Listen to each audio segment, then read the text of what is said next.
shit my way. So you can go kick rocks, I'ma stack bricks up, build what I want to make. Yo, I got a lot of shit to say, so I'ma do this every day. I'll be writing things until I'm fucking buried in my grave.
Hey, good to see you, bud. I'll get some things going in a minute. I want to do a couple things first.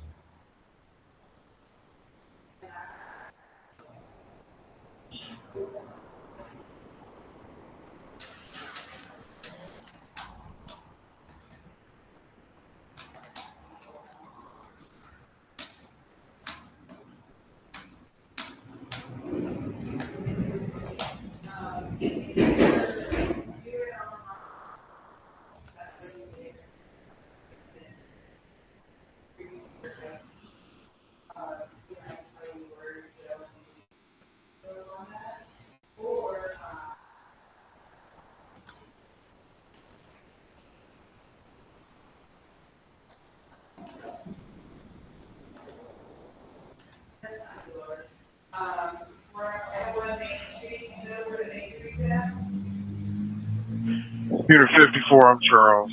Put me out with the rest of the traffic unit. Okay, Charles, and how with the rest?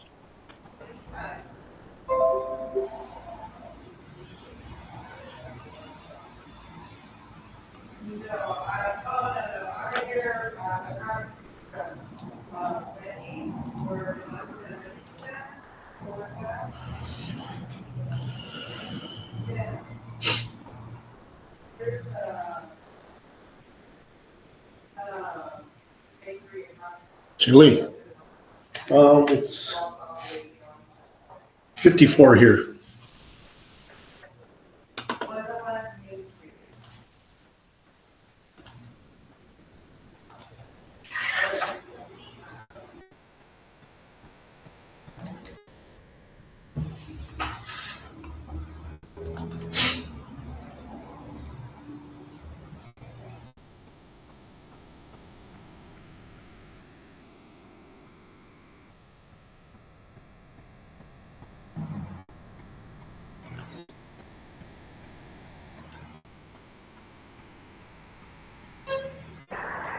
I'll be out the same V's. They're out the same V's.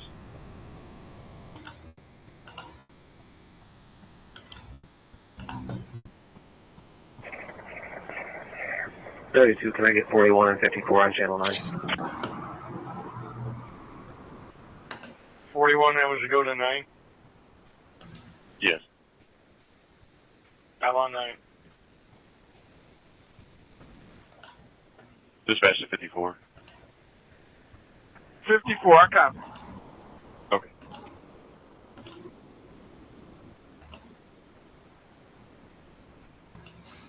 $11.63. 1163, go ahead.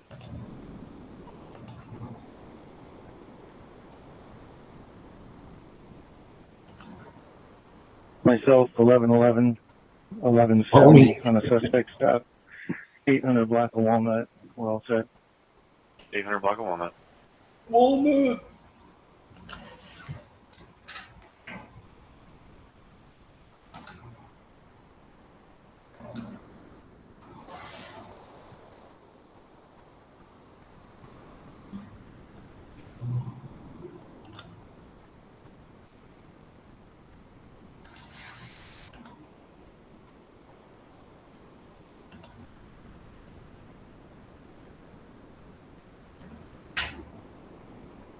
Forty-three portable checked. 1543 is good.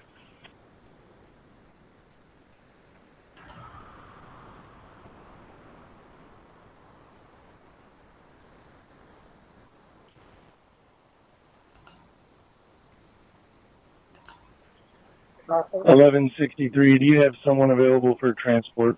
One man's fine. 222, I'm not too far off. Okay, just 22.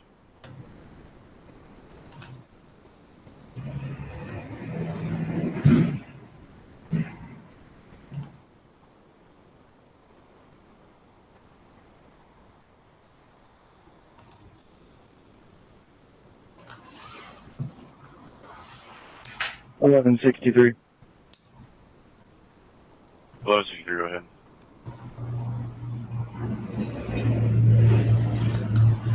Do you have one available, one crew available to transport a one man's okay? Yep, 222's en route. Copy, thanks. 50 trust driver.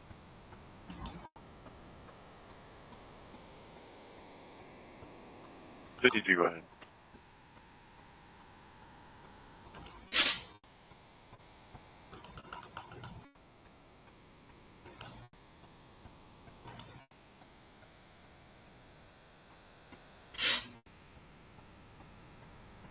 $75 north in Phillips.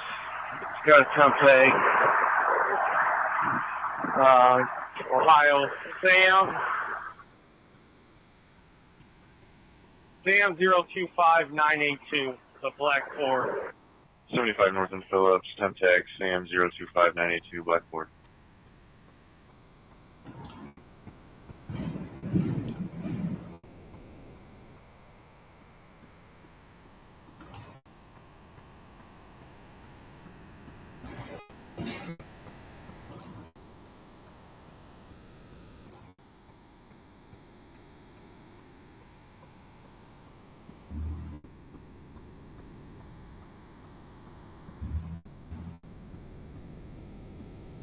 Yeah. Duke City is doing DMORT down there now, and they made them change their badges from FEMA to DHS, just so they wouldn't be embarrassed. And then instead of calling the bodies that he's picking up bodies or victims or whatever, they're supposed to be called, what was the wording?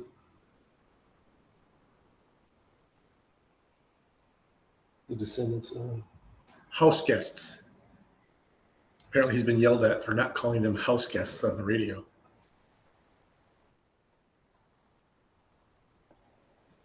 Yeah, I saw that. I saw that this yesterday, actually, the quartering blanket. That blew up on Twitter X last night.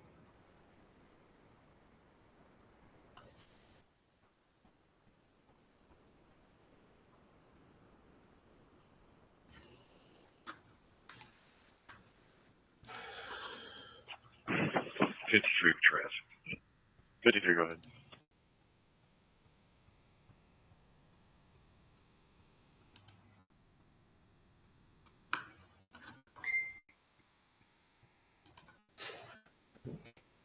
$75 north, about half a mile before the range. It's Ohio King Frank X-ray 9824 X-ray Toyota. Thanks. 75 north in LaGrange, King Frank X-ray 9824, Gray Toyota.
Air open.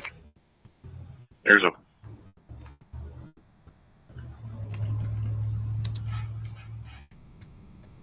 956, we got one to the safety building, starting 583.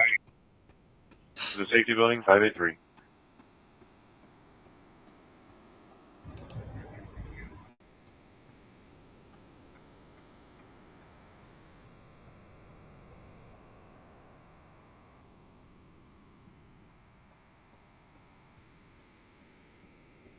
All right, let me show you something real quick. Hey, someone here. 4223. I don't know if you guys saw Jean-Pierre, whatever her name is, yesterday. She got promoted. She's the head of his administration now. You're 54 with traffic. 54, go ahead. Here we go.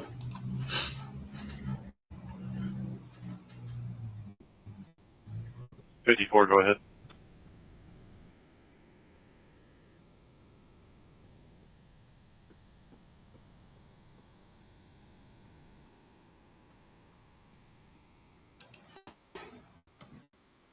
I-75 south, north.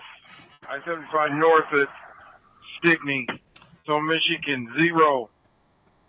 Queen Nora Baker 39. It's a black Dodge Durango. 75 North in Stickney on a Michigan, 0, Queen Nora Baker, 39, Black Dodge. Israelis and Palestinians can live securely side by side in a lasting peace with equal measures of safety, opportunity, and dignity. Now, moving on to the hurricane, Hurricane Helene. President Biden and Vice President Harris continue to use every tool available to help communities devastated by Hurricane Helene.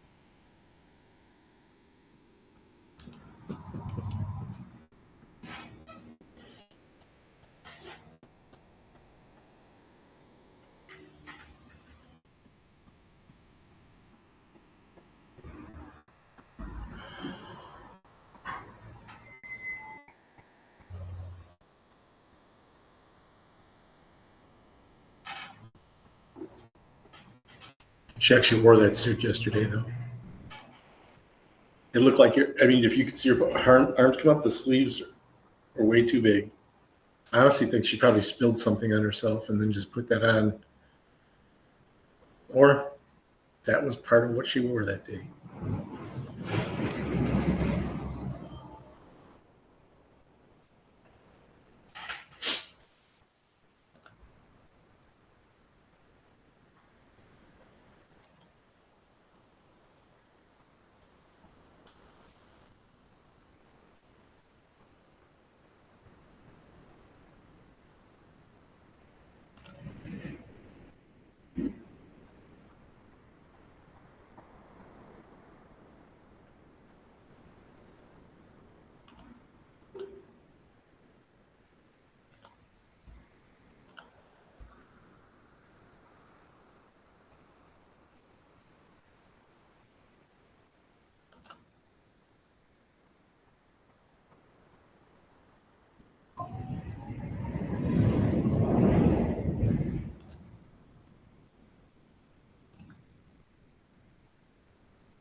Eddie. Dude, Eddie. did you see I'm not going to replay them because I'll get copyrighted right away, but SNL finally gave up defending them.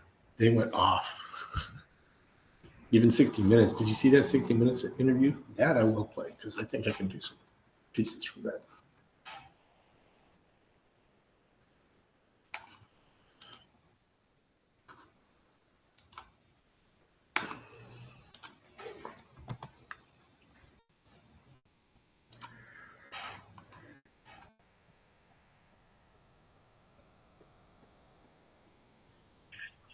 Charles 22. Charles 22.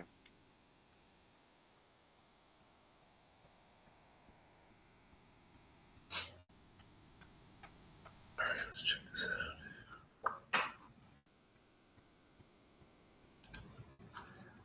First, we're going to show how they dismissed.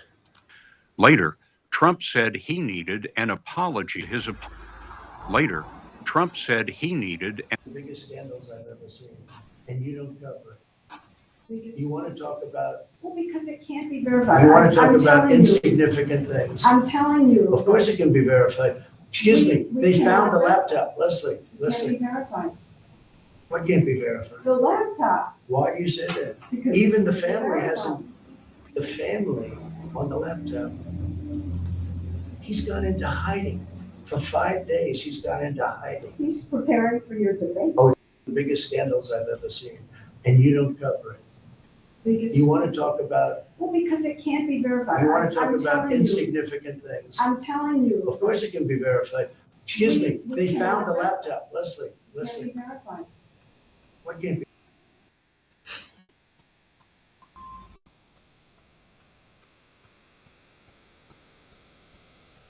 That's the main admin portal is no one has access to that. Yep, bye. All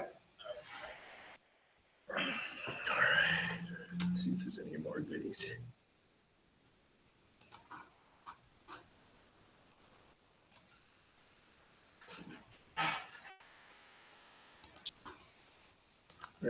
Well, we're going to listen to this again for a minute because I got to do some work.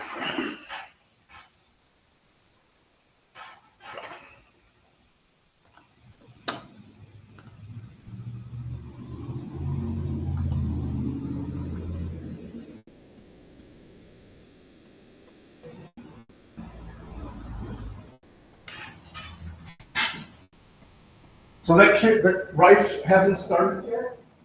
He never started. Rife.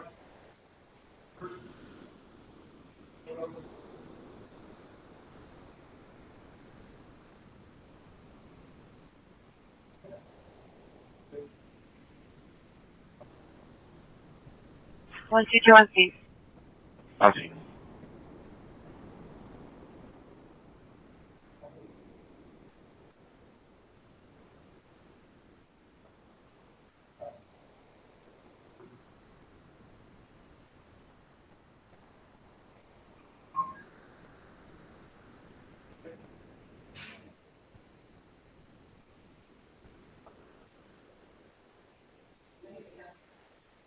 Two ten, take a domestic violence at 128 West Bancroft Street. Got a female caller, her child's father.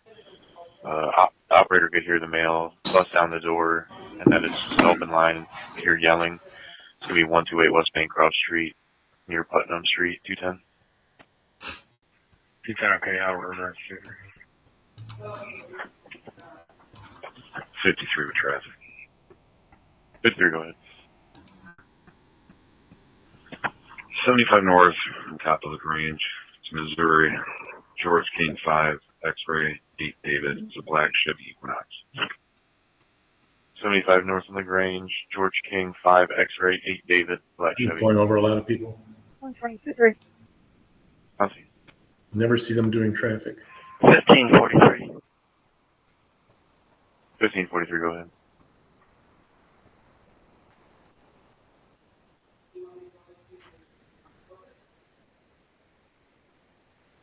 Put myself in unit 1545 out at 4233 Lewis Avenue, apartment number 2. 4233 Lewis, apartment 2. Are they doing warrants? Unit 54, Charles 21. Trust me.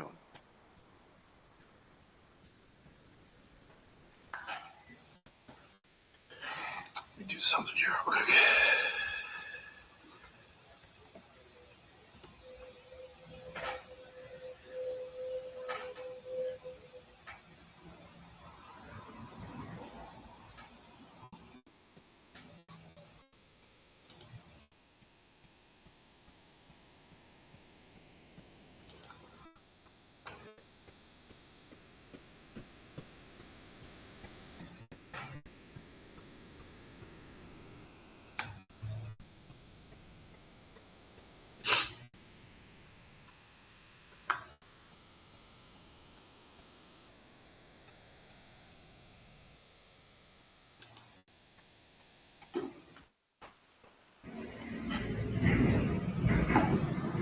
210 be advised, we don't have an apartment number, but a previous domestic was on the first floor in apartment 6.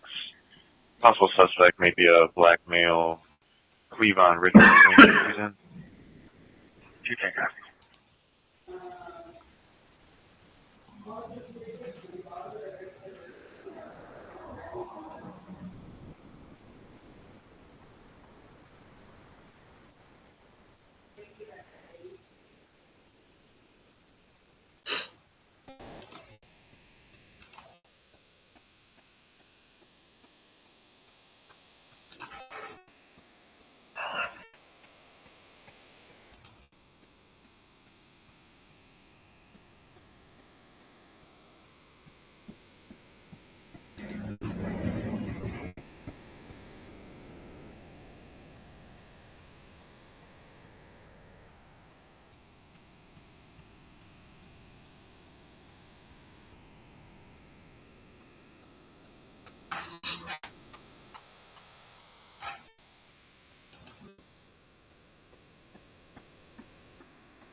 So who was it again that he never started? I don't think so. Let me look him up now. She's asking me about Who was Rife. asking you? Gina. About the first shift? Oh, that first shift guy said that Yeah. he couldn't do no other shifts. Right. But he didn't start because we didn't have first shift available. Well, we did, but we didn't have enough slots. And even though he was ready before a couple of people that Monica had, they let the people that Monica had. 52 Charles Point. Gina said that Charles Point. slots. It was 2, and we initially were told 3. That's why we set him up, and then when he got 53 David 11. David 11. Because 2 people stayed and he had to go home. Oh, wow. Yeah. I mean, I can reach out to him, but if I'm him, I wouldn't even trust this anymore. I know there are kind of wonky. But then she's like, may have a first shift open. I'm not reaching out to him unless we do have a first shift open. You know? Yeah. I mean, my name's Mud with this guy anyway. I mean, I don't think he blames me, but. No, because he went to the place and they turned him around. We're like here, like I tell people, when they say I want to start, I'm like, we're in the office. We're not electrical. I can't tell you you're going to start day here because no. But tomorrow I'll be here really early. Me and Gina gonna meet here at 8:30, 8 o'clock.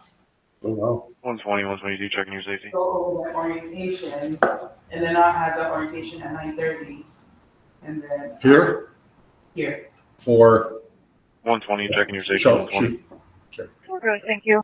It was something like, you wanna go to Glendale? I'm like, no, I don't wanna go to Glendale. I want people to know, you know. Yeah, like, where to find you. Yeah, right here. Will you do me a quick favor? What's up? Can you put that water thing down so I can cover this table? Only for this, for my neck. Oh. Yeah. and just wash that off.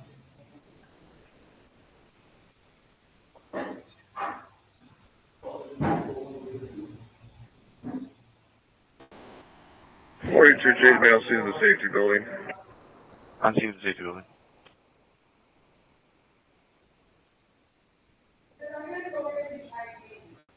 Oh. 49, will you put me out with the rest? No, I'm good. Okay, 49. Thank you, though. Had a pretty good breakfast and Because I have some of yesterday's lasagna. It was not as good as the other day.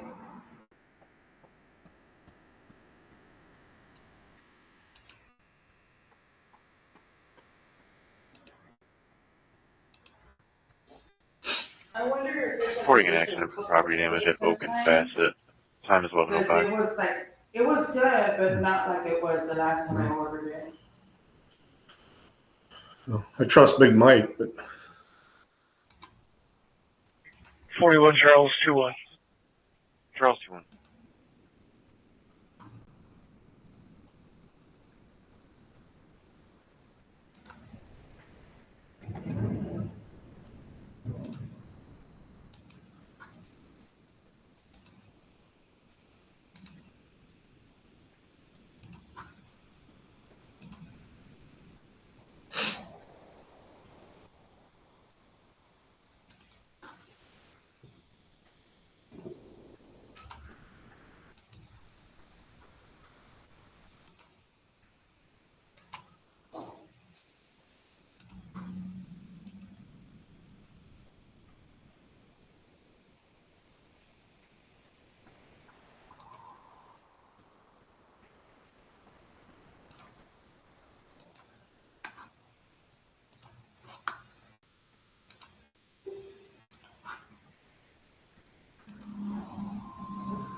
Central open. Central's open.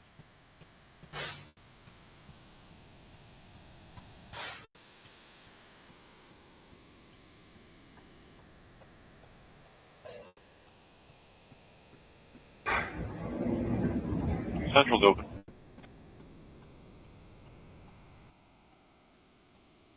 $11.63 can mark us Steve Baker and give everybody else an Edward.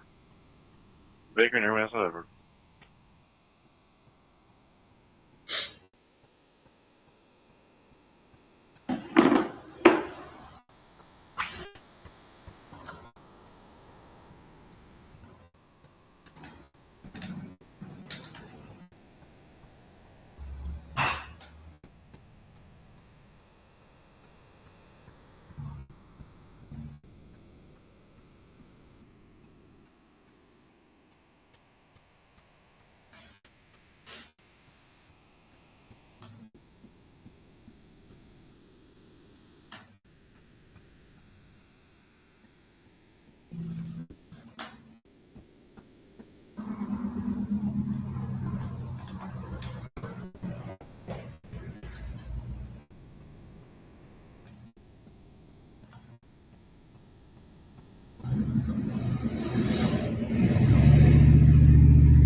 '54 traffic.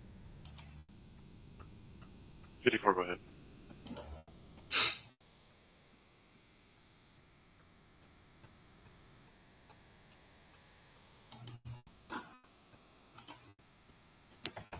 I-75 northbound at Stickney, Ohio. John Adam Robert, 7318. It's a red Ford F-150. 75 north at Stickney, John Adam Robert, 7318, Red Ford. Man, they are nailing people.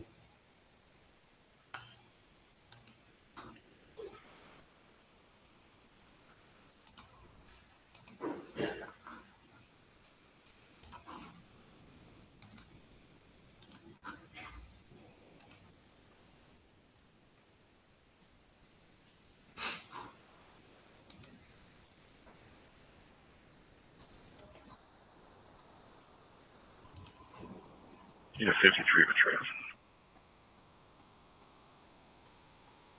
53, go ahead.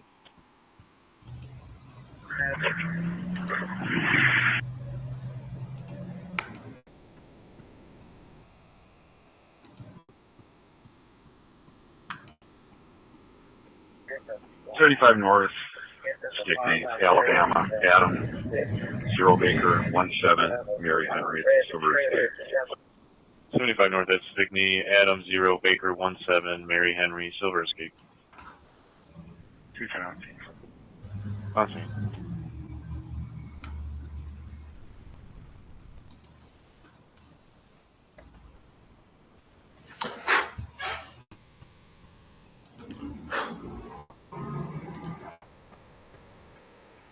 Sorry, I gotta add somebody to all these Microsoft Teams.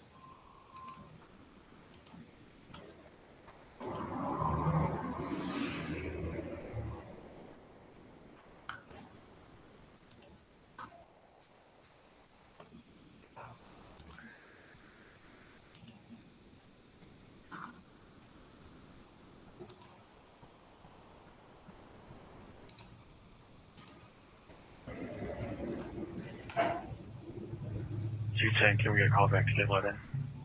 Yeah, get you that call back.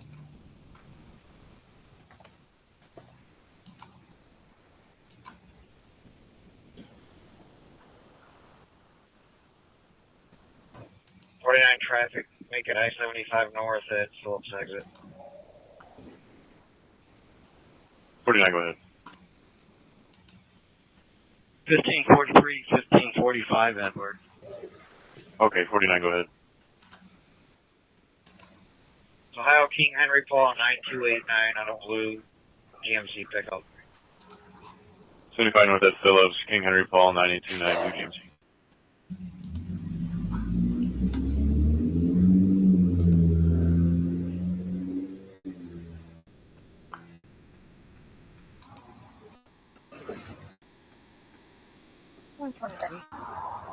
Eddie.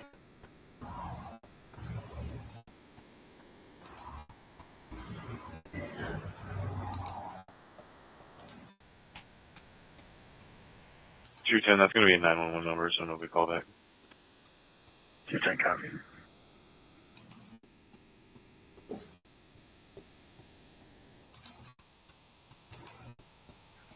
$420 complete. Complete. 52 extra. 52, go ahead.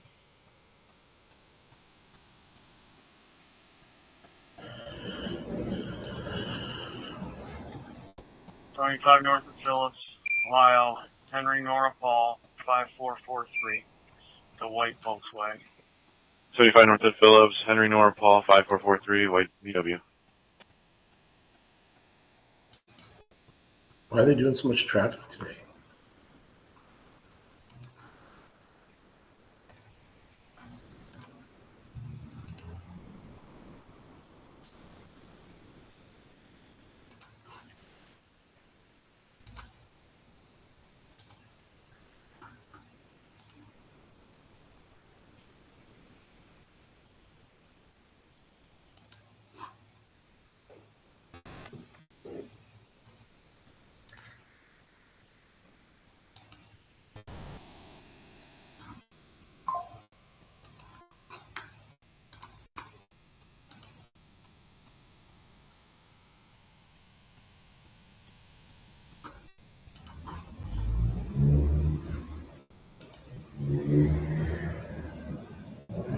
Hey, Wanda Mize, I'll be right back. I'm doing something right now. And we'll get it off this boring scanner.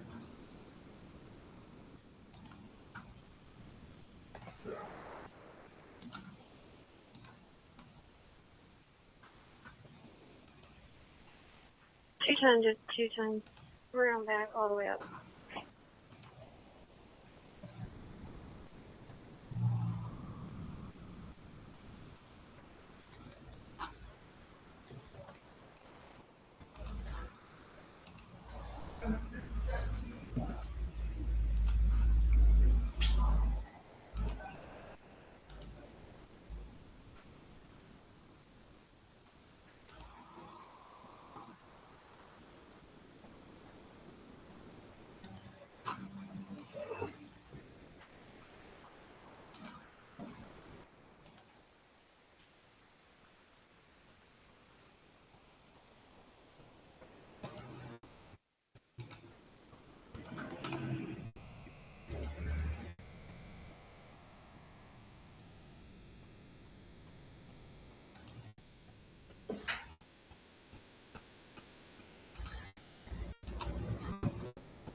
Unit 54, Charles 11.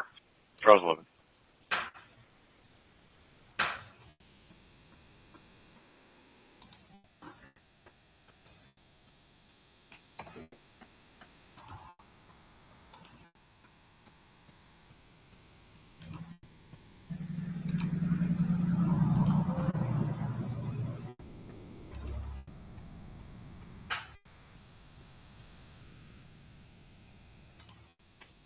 Think of passive fence theft at 1806 Madison Avenue. It's going to be the market on the green. Got a female caller. Karina's was employee. Needs a crew to view video footage. That was 1806 Madison Avenue at the market on the green. 320.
Traffic. 41, go ahead.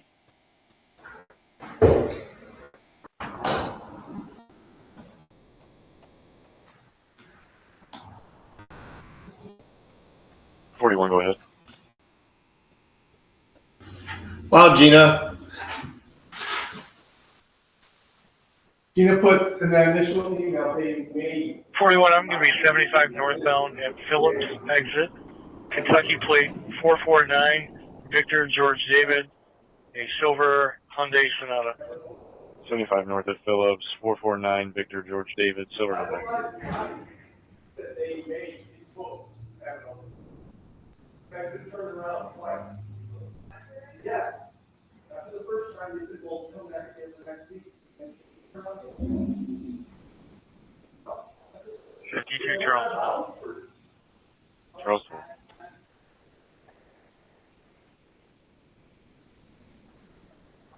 Yeah, that's what I'm saying. I'll reach out to them. I just don't. I mean, I haven't sent that to her yet, but. You know, I mean, she put May. That doesn't mean dude. 52, can you put me back on my accident and I'm done with, please? 52. Oh, well, let me just start with him. And I'm going to be honest with him. I'm like, hey, this is what my boss says. You know? I don't care if you can hear me. I just hate telling somebody they got a job and they show up and, I mean, he gets turned around twice. I feel bad for him.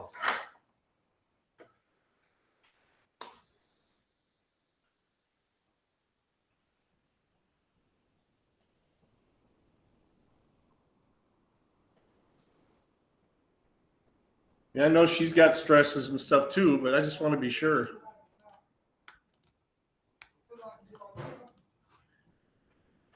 AMCC, sorry guys. I don't even see MCC in here. Am I not seeing all the chat?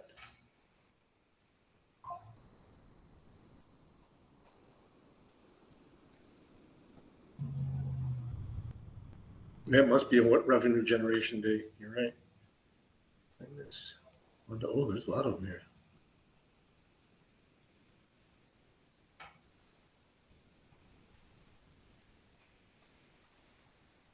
Oh, sorry, I missed all this chat.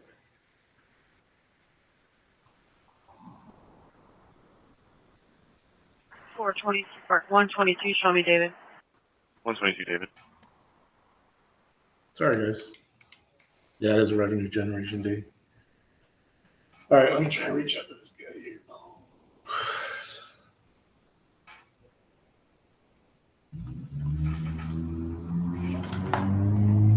I don't even remember his first name. Well, I assume I have him assigned still because I've sent him twice.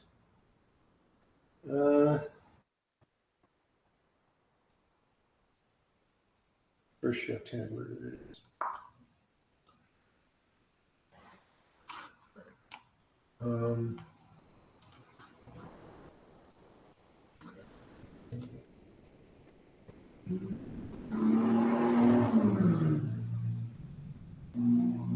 Alien. Oh, that's an alien. Oh, he speaks Spanish? Yeah. ¿Cómo estás?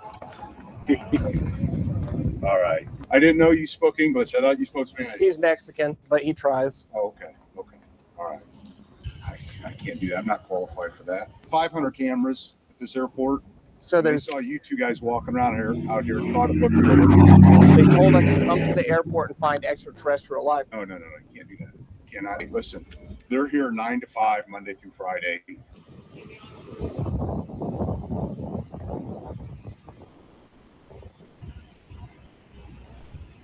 Greetings. What's up? ¿Cómo estás? What are you doing? Investigation. So there could be some alien play in the basement. Oh. That's what we're getting at here. Taxi information. We're doing an investigation, ma'am. We're looking for some extraterrestrial life. Oh, really? Probably going to go up there and investigate it. Oh. Greetings. Greetings. He's alien. Oh. The only way that we're going to find some alien life is if you bring an alien along. I'm just trying to do an investigation. Oh. We did spot some alien poop down there. Did you really? Yeah, he knows what it looks like. Wow. He's trying. He's SED, so Special Ed Division. Is it? It Yeah. kind of looked like it. He's hungry too. We just ate a meal. We ate some brunch. And You know, we're trying to ate some eggs Benedict. I've never had that before. That was a good meal. We're just looking around. I mean, if you get any details, we'd love to hear it. But All right. If I have any, I'll let you know. okay, well, thank you so much. Uh-huh. You have a good one. Thank you. We'll continue checking because I don't know where the alien life forms could be. Now, this is just what we do. What if the cop had a freaking alien in there? So we're going to go check the police mobile. Yes. Transportation device. I know they're hiding alien life forms around here. I don't just wear this to wear it. You got to be sure there's alien life forms. You investigate it thoroughly. I think we need to investigate this police cruiser. There could be extraterrestrial life. Police. It's all about the alien presence, the alien technology. It's about finding what we need. It's about investigations.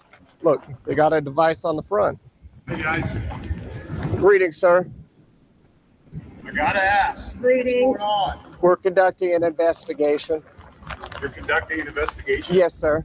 So we were, well, it's kind of extraterrestrial, out of this world investigation. We got reports, probably about 3 or 4 people, maybe 5. They told us to come to the airport and find extraterrestrial life. That's alien. Oh, that's an alien. You know, He's alien. how long do you think you'll conduct your investigation out here? 69 minutes, touch under 70, a buck under 80. But I'm thinking, you know, if you just help us out, What can we do for you? help me find some alien life. I can't do that. I'm not qualified for that. No. You probably don't have top Where the secret. heck did you get a suit like that? Oh, my grandma got it for me. It's actually real hazmat. It does the thing that needs to be done. I've never seen anything like that. It's What, authentic. not you, alien boy. You get He that? speaks Spanish. Oh, he speaks Spanish? Yeah. Oh, estás? All right. So we can help you with, though. I mean, we can't find aliens. We can't find terrestrial life. Well, do I don't know anything. you know who would actually be in charge of that would hide that classified information? There's nobody out here. Well, we got reports, sir. You said something about TSA earlier? Yeah, TSA if was they're hiding the ones people. in charge of this. Okay, listen. They're here 9 to 5, Monday through Friday. As far as the bosses go, Oh, okay, the people you'd want to talk to, they're all closed up at they're closed up at midnight. so what are they doing here? There's nobody up there. TSA leaves at 8:30 at night usually. 8:30 p.m. Yeah. Once the last plane leaves for the night, they're gone, and they don't come back. When's the home. last plane we talking? Usually around 7, 8 o'clock. Really? We still get a flight tonight. No. Hawaii. No. Okay, listen. As long as you guys are cool, and you're Oh, not I'm messing with badass. the squad car. No, I you're just don't walking want to out here mess with making it. videos and talking. That's completely cool. Oh, okay. Okay. Yeah, we just want to investigate. I Yeah, mean, that's cool. 500 cameras at this airport. so They there's saw you two guys walking around out here and thought it looked a little odd, oh, that's and they wanted us to come make contact with you. oh, okay. I mean, Can't catch aliens. yeah, we just want alien. I didn't know you spoke English. I thought you spoke Spanish. He's Mexican, but he tries. Oh, okay. Okay. All right. So how much longer you got? 70 minutes? Yeah, probably. That seems fair. I mean, we got to check up top because that's where the beam came from. It was on top of the parking garage. So I want to see, I'm going to go up top, but I also want to see if you can let me inside, like where the airplanes are to investigate. No, you can't do that. You cannot. do Oh, that. really? You can only get into the lobby. You can't go past the TSA. Shit. There's security up there. They're not going to let you pass. Because it's past the hours. Well, not only that, but to get past that point, you have to have a plane ticket. Yeah, what if I go buy one though? Well, there's nobody here to buy one from. Damn it. So I need to go tomorrow to visit the planes and just inspect them. If you want to try to buy a plane ticket tomorrow, you can come out here and certainly do that. But that's going to send up a lot of red flags. And I'm not saying they're going to even sell. Well, I'll you just, would have to do it online, like Oh. on the website. stuff would pop up on me. And I don't, And if you I don't bought a want plane that. ticket and you did, go through TSA and Mhm. everything, if you were up there just recording like this, we're not going to give you a hard time about it. You're probably going to get a lot of weird looks from people if you're dressed this way and talking about aliens. Well, I know it seems like kind of unbelievable or something that's like a conspiracy, but it's not because I've seen 2 videos that show the beam of light. Okay. I used to watch alien shows all the time. I've seen many movies. It's real for a reason. People wouldn't be talking about it if it was fake. So I'm just trying to look. We're gonna break away. We're gonna let you guys do your stuff, okay? All right. But we can't have you guys. I mean, there's hardly nobody here right now. Oh, so People the staff's eventually will be light. getting off planes that land. Can't have you guys cause any problems. No, not me. I don't want to do that. Okay. All right. Okay, you'll be here about another hour or so, right? Yes, sir. Okay. Did you guys just park in the ramp over here? We parked here, sir. Okay. And Joshua ended up driving us. Okay. Joshua Block. You take advantage of the middle class. Stop it! Stop it! Okay. Well, you guys do your investigation. All right, thank you, Good sir. luck, okay? If you find any information, we'll be around for maybe one more hour. You'll be easy to find in that costume. You're the only person here that has that on. Really? Looking in the sky. Okay. Do you mind if you could tell them to turn these lights off so we could? No, they can't do that. No? Okay. Do that. All right, guys. All right, thank you. Thank you very much. Hey, that's good. Now we could go check up top. I don't want to get probed. You kidding me? So we did get reports, ladies and gentlemen. We're in the Des Moines airport, and we did get reports that there has been extraterrestrial activity. And what do? We do what we do best, and that's investigate. Ectoplasm, squirted all over. There's beams of light that come from here. This is where aliens have been spotted. And I guarantee you, if we could turn these lights off, you could see the beams, no problem. Where'd he go? Watch out, there's a taxi trying to pick you up. It's behind you.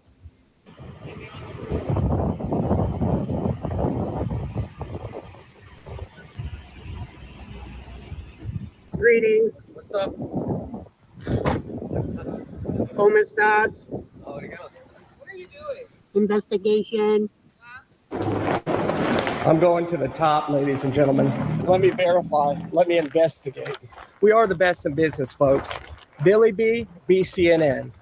We will investigate extraterrestrial life. We have to do what needs to be done. Is that a beam? Oh, that's a fucking light pole. Yeah, I don't see shit.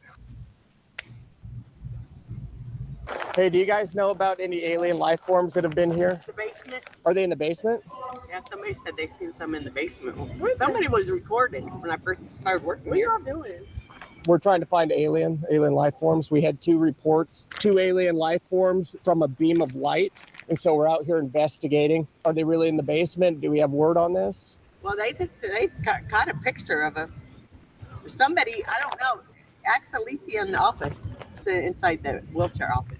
Okay, I'll ask her because I want to see if I could get down to that basement then, or I could maybe, hey, got a bag with a little meth or something, I'll give some to you if you want to. You guys work for that?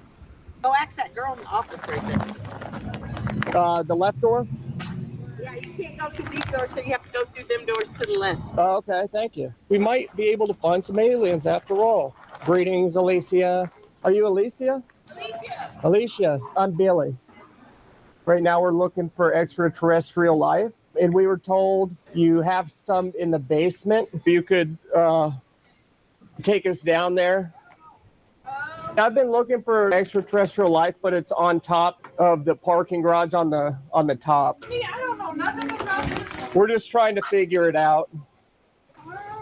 I mean, if you want to take us down in the basement, hey, bag it with a little meth or something, I got something on you.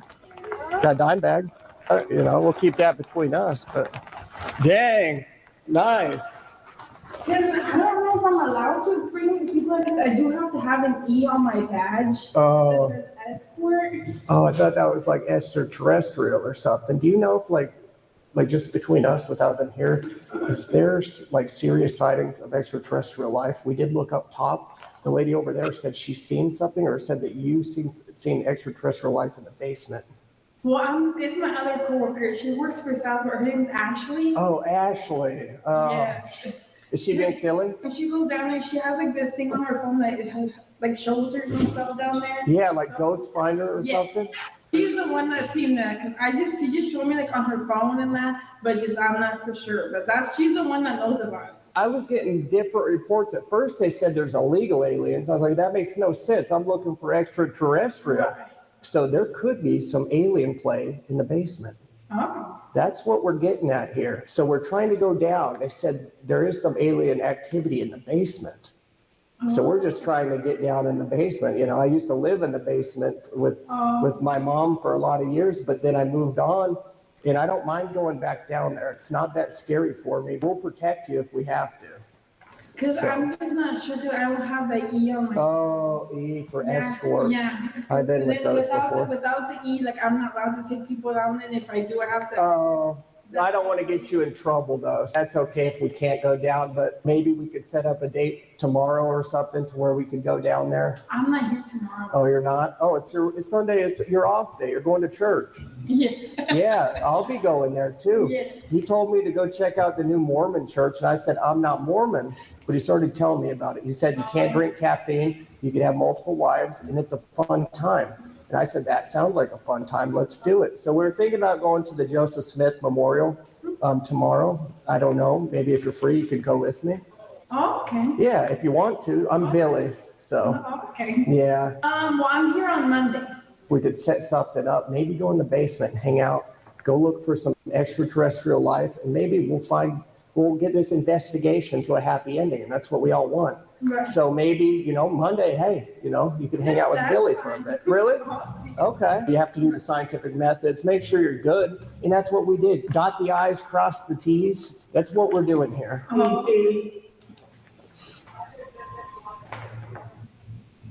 Huh, Alicia?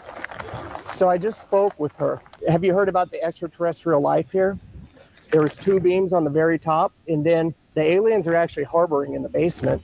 So we're going to come back on Monday and get a tour for the basement, and we're going to investigate, see if there's alien life forms out there. Guess what? I just got my first date with the girl. Me and Alicia are going to go hang out on Monday. I'm so excited. So she's nice. Hey, that's what I like to hear. We're going to figure this investigation out, sir. So thank you so much. Thank you for your service. You do a great job. You protect us all. You're the best. Thank you, sir. I'm getting hornets. Billy B, BCNN folks, we are the best in business. All right, guys. Adios, baby. Yeah, you're a tyrant. Suck my dick. Okay, that's it. Yeah, right me.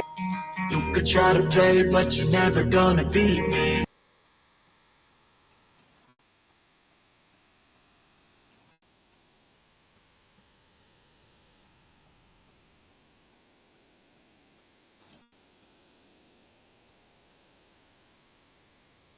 One time gas fence left, 6125 Telegraph at the mobile home park near the dead end.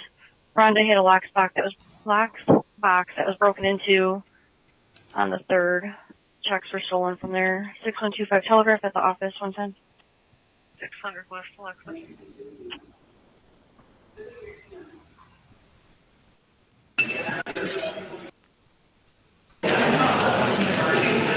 And the focus for you is really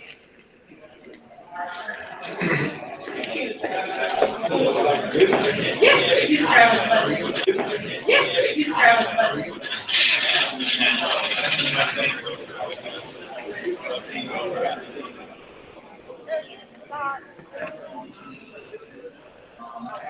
Ooh, weird fetish. You can't say that. Yeah, I know that now. Felix, yeah. How's it going? Yeah. So this is what the rainbows are all about. Yes, absolutely. It's fantastic. Yes, I told you there'd be a lot of rainbows today. Appreciate it. You guys just had your breakout sessions, right? I think there's stuff going on all the time. Do you know? Oh, okay. Well, I know now is lunchtime. That's why I came now. I see. Yeah. Yeah, no. I guess. It's like almost 12, yeah. Almost 12, yeah. Yeah. I mean, I think they're going to do lunch now and then probably keep doing more sessions and stuff later. Cool, man. Yeah, I was going to say the good ones, though. You missed the Rick one. That Yeah, one I noticed that, Michelle. So, I think the popular response is, "Oh, YouTube isn't a public forum. This is like my house, Hello. man." I think that's like the popular answer. Good, how you doing? The response, but it is what it is, man. I like it when other people ban people, man. It gives me an opportunity to gain their business. Yeah, awesome. Yeah, I forget his name, but I remember one of the speakers I attended his workshop yesterday.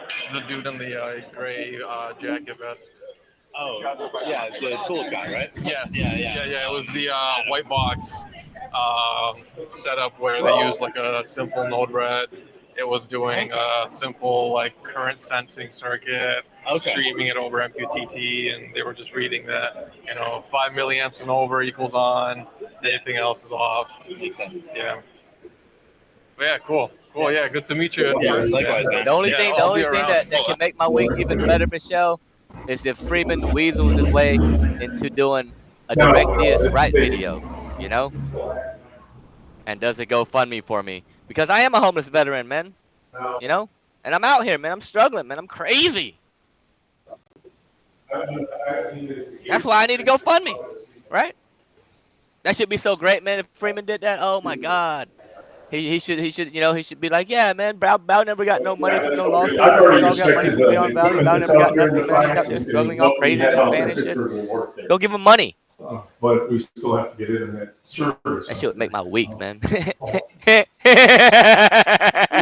I will Yeah, definitely that'd be see so you, good. If you I'll ever be like, want to have a yeah, chat, man, yeah. I'm here to, you know, poke people's brains and see what they Yeah. say. I mean, that's always the best thing. Absolutely. Warring That's all worlds I'm waiting we all on. agree. Shit. Yeah.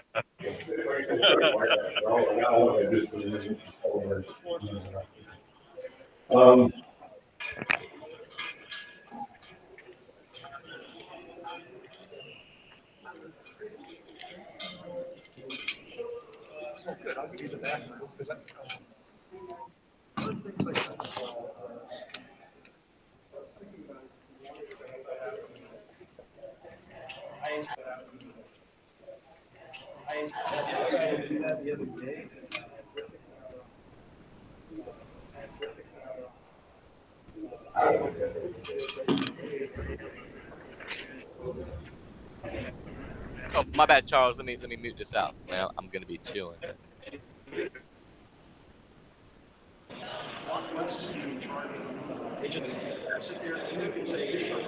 I'll get the ball rolling on it. All right. Show you guys around.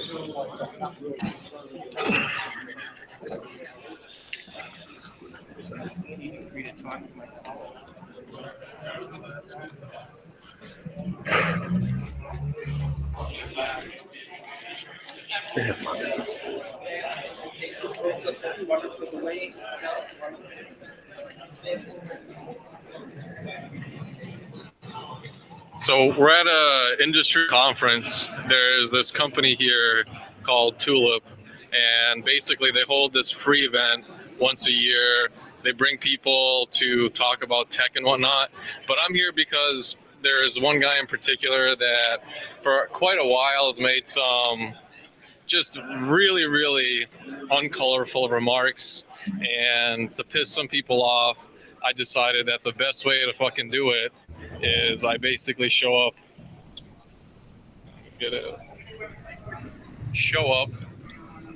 wearing a fucking rainbow outfit because why not? And I'm here to have some questions and conversations with people about a whole bunch of stuff and show you guys that, you know, what's really going on in the tech world is there's a lot of very, very anti-queer people. Direct Bow is the and they new masquerade name. around with some very bigoted messages. And, Easy and Marcy want their $50 back. Not many people are able to or willing to check them, and I'm fucking here. So I was gonna walk around first, show you guys around. This is a public venue, public event. Some of the workshops are private, but show you guys around. And I know these people very well. I've done business with them. I know pretty much all their engineers. Freeman. I'm here to meet one guy in particular. Waiting on Freeman, man. I should try to script it, man. I almost thought about calling Freeman and buttering him up for like 30 minutes, you know, saying how much I appreciate him and how much I love him, you know, all this other bullshit, and then at the very end, the call be like, "Hey, man, you know what you should do, man?" I thought about doing that shit. yeah. I actually have very good connection with. I was like, yeah, I should script this whole thing. Yeah. Yeah. Come back to it later. What's up there, No Mercy?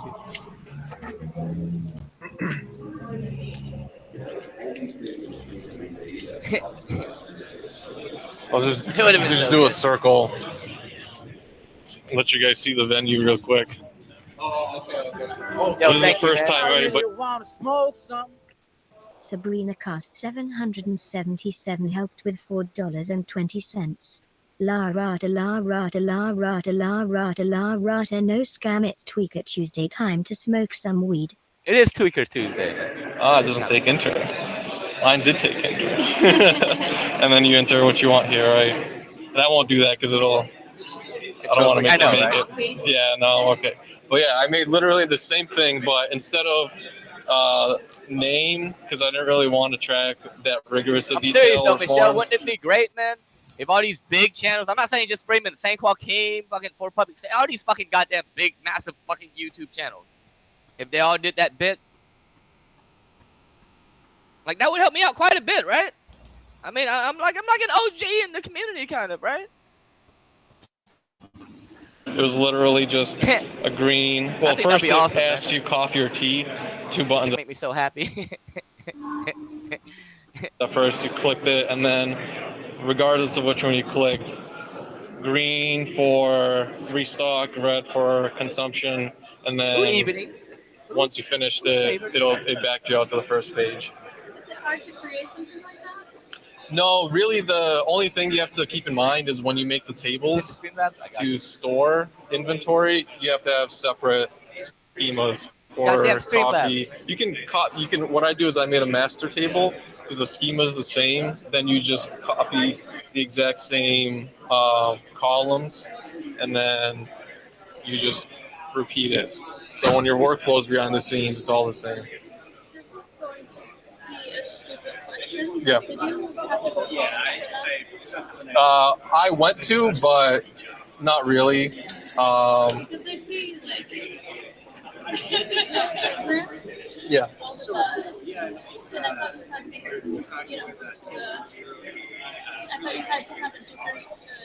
No, not really. Honestly, the biggest thing is people that make the companies that make software.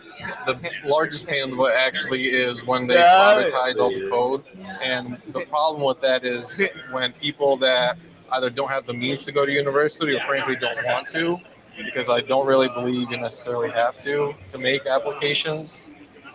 You can't get access to any of that technology. So unless you fork over about, I think for the licensing for Tulip is around $21,000 a year for just basic licenses, nobody's going to be able to cough up $21,000 a year. That's just not free cash that somebody has laying around. And so if I can pick up something like, I don't know, an entire operating system for free from Linux, why can't I? What happened?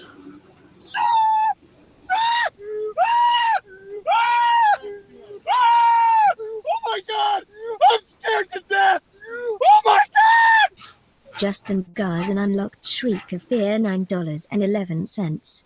La Rata. Also estimated that gusts were probably around 220 to 230 miles per hour yesterday.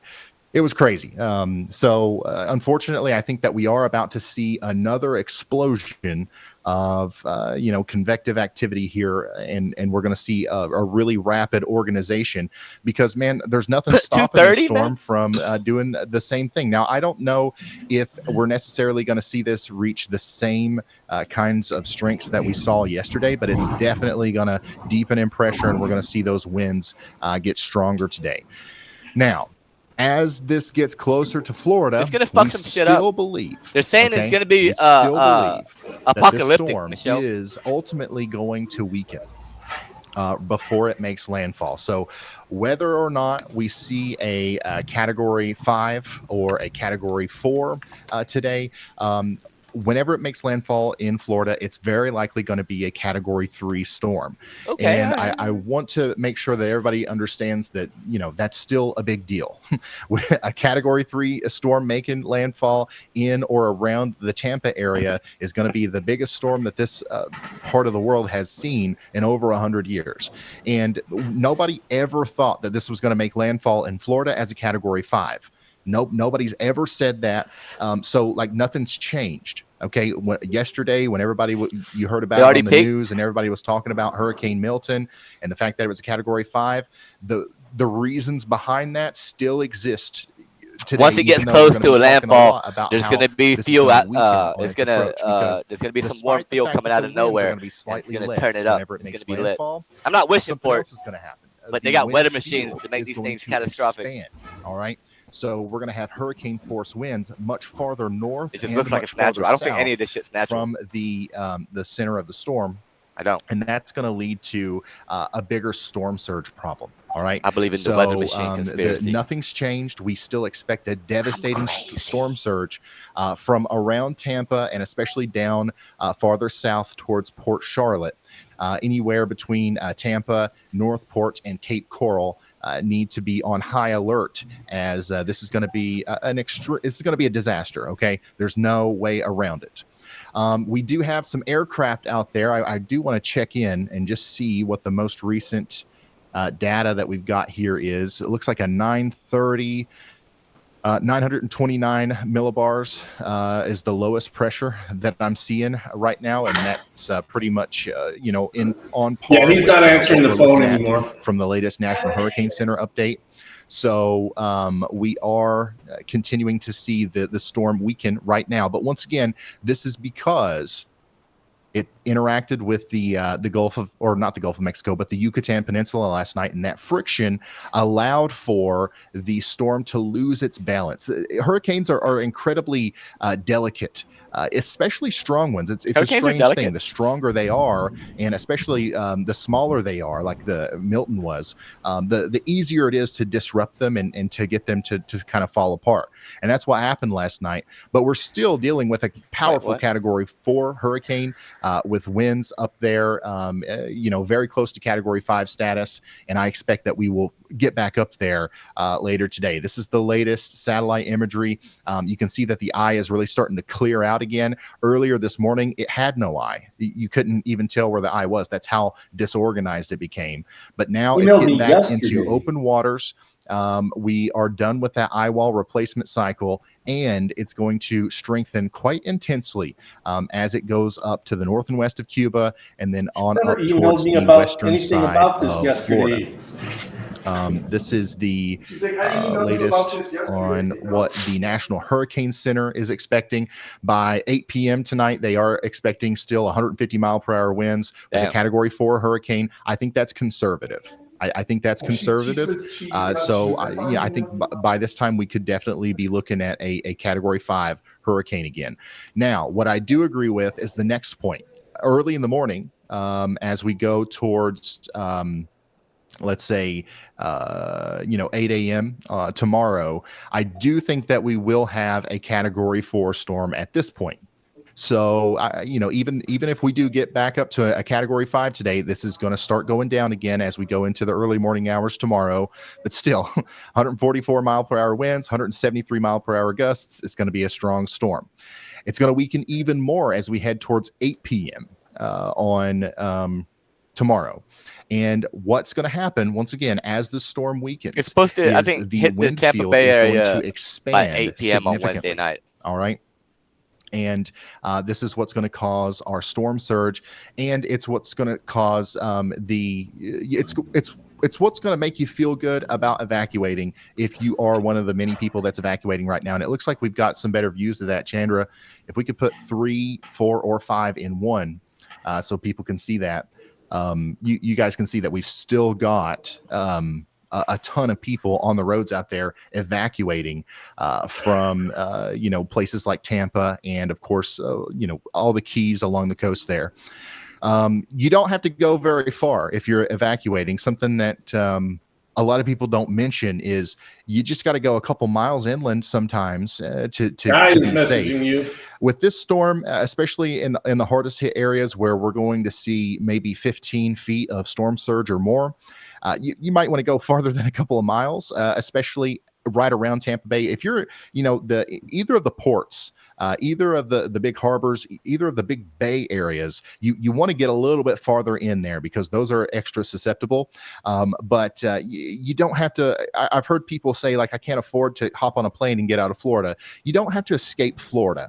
Now, I would, if you want to go on a little day trip up to Georgia or something, if you've got family up there, if you have the ability to, get out of Florida. You don't want to go through, any part of the hurricane if you don't have to.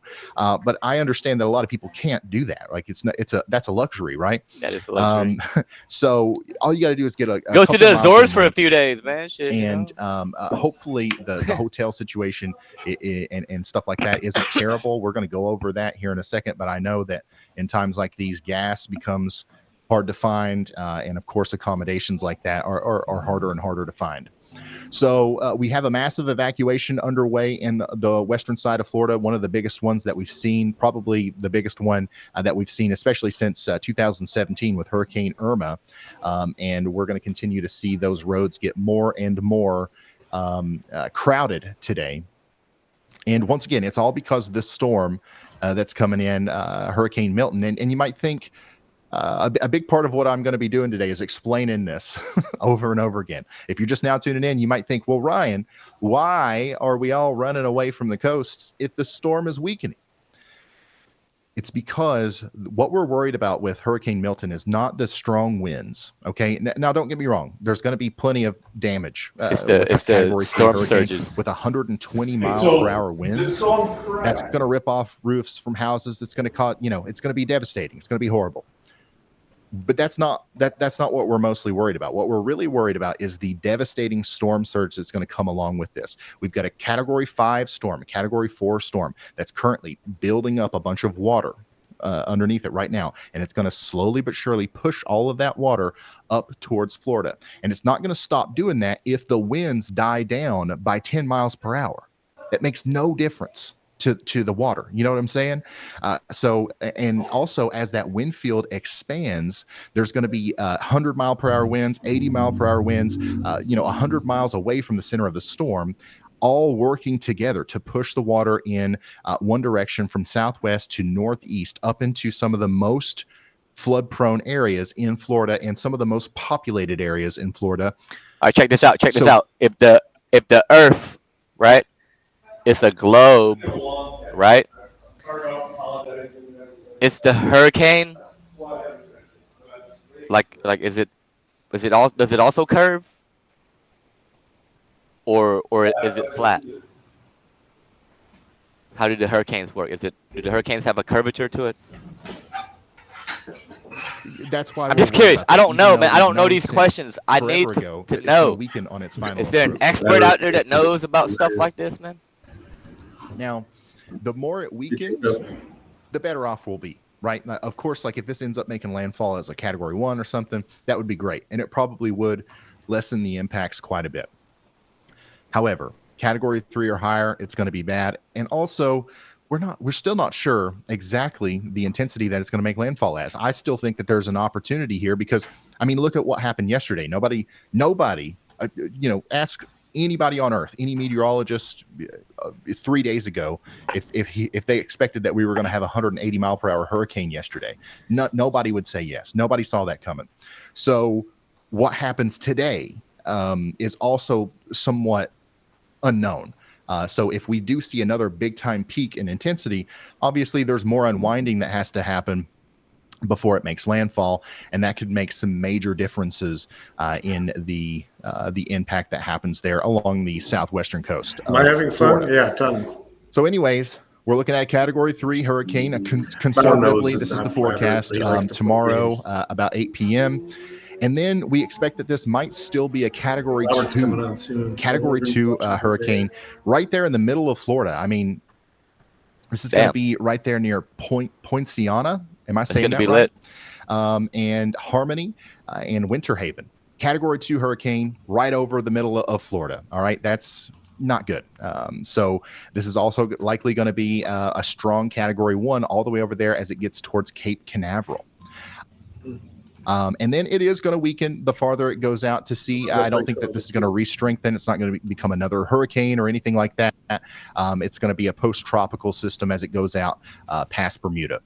So this is a Florida storm. I also don't think there's going to be terrible impacts along southeastern Georgia or South Carolina. There's going to be some choppy seas. There's going to be some storm surge and some heavy rain. But I think the biggest impacts are going to be down there to the south of Jacksonville for the most part. So that's the latest cone of uncertainty, all right? And this is our latest aircraft mission through the storm here, not really finding anything new. But once again, we are just now entering the phase where this thing is going to start strengthening. You can see that the eye is starting to clear out a little bit here. Let me switch over to the infrared satellite, and we'll try to look at these different colors here. So the brighter whites indicate taller clouds, right?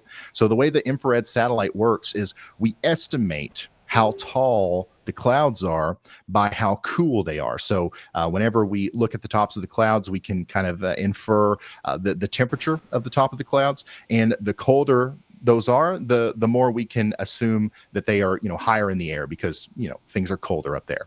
So these brighter temperatures, returns indicate that we've got tall clouds around the center of the storm, which means new explosive convection is happening, and it is successfully wrapping around that central area of low pressure. There's no open spots. There's no dry air getting in. So now that we have this much bigger eye, and we have a very well-formed core of the storm around it, it's, there's nothing stopping it now from going through another rapid intensification phase, which it likely is going to do for the duration of this stream.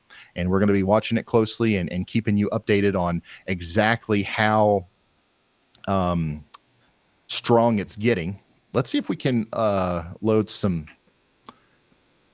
Let's load a lot of frames here and look at the past of this. I don't know if we can get all the way back there yesterday. Give me just It won't be second. power for weeks. Okay, yeah, this is great.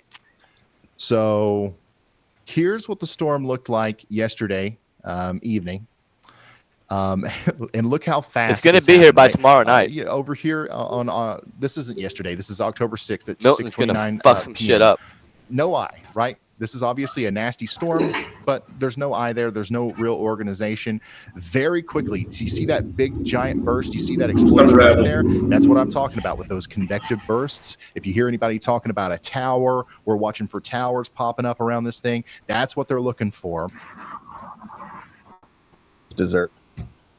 Very, very nice to see you, Tanya. And how are we doing? Tanya was telling us to stay safe out there, and especially for our friends in Florida. This is what the latest is from the National Hurricane Center. And so we'll come back. I've got some updates and hurricane stuff because Kamala and DeSantis are going at it.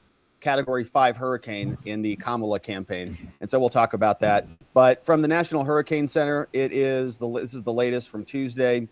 And so you can see looking like it's still just going to come and just smack dab in the middle of Florida, making landfall late Wednesday, early Thursday. And so people are bailing out of Florida. And so we'll keep our thoughts with our friends over there. I know a lot of people are really bracing for this one. So is a bread bowl a taco? Yeah, I think so. Yeah, sort of.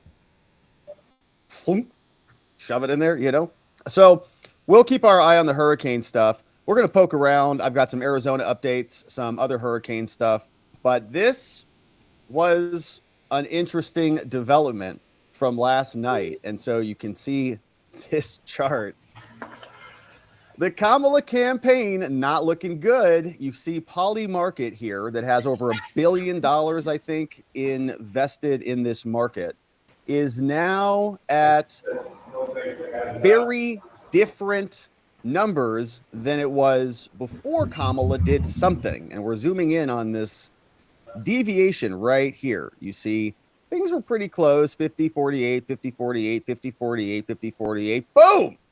What happened? Trump went up to 54, Kamala went down to 45.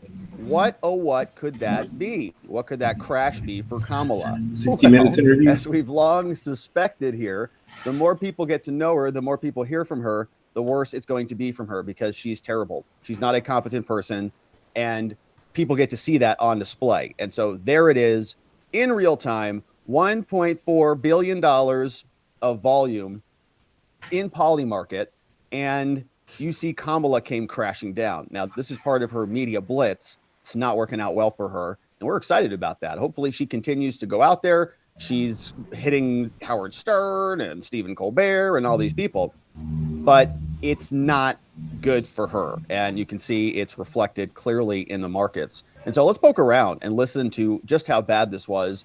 Here was one exchange from Kamala, and she got some tough questions yesterday from this fella, and he was asking her specifically about how she's changed so much, and maybe this is the cause of people's trepidation about her prospective. I guess this is compromise.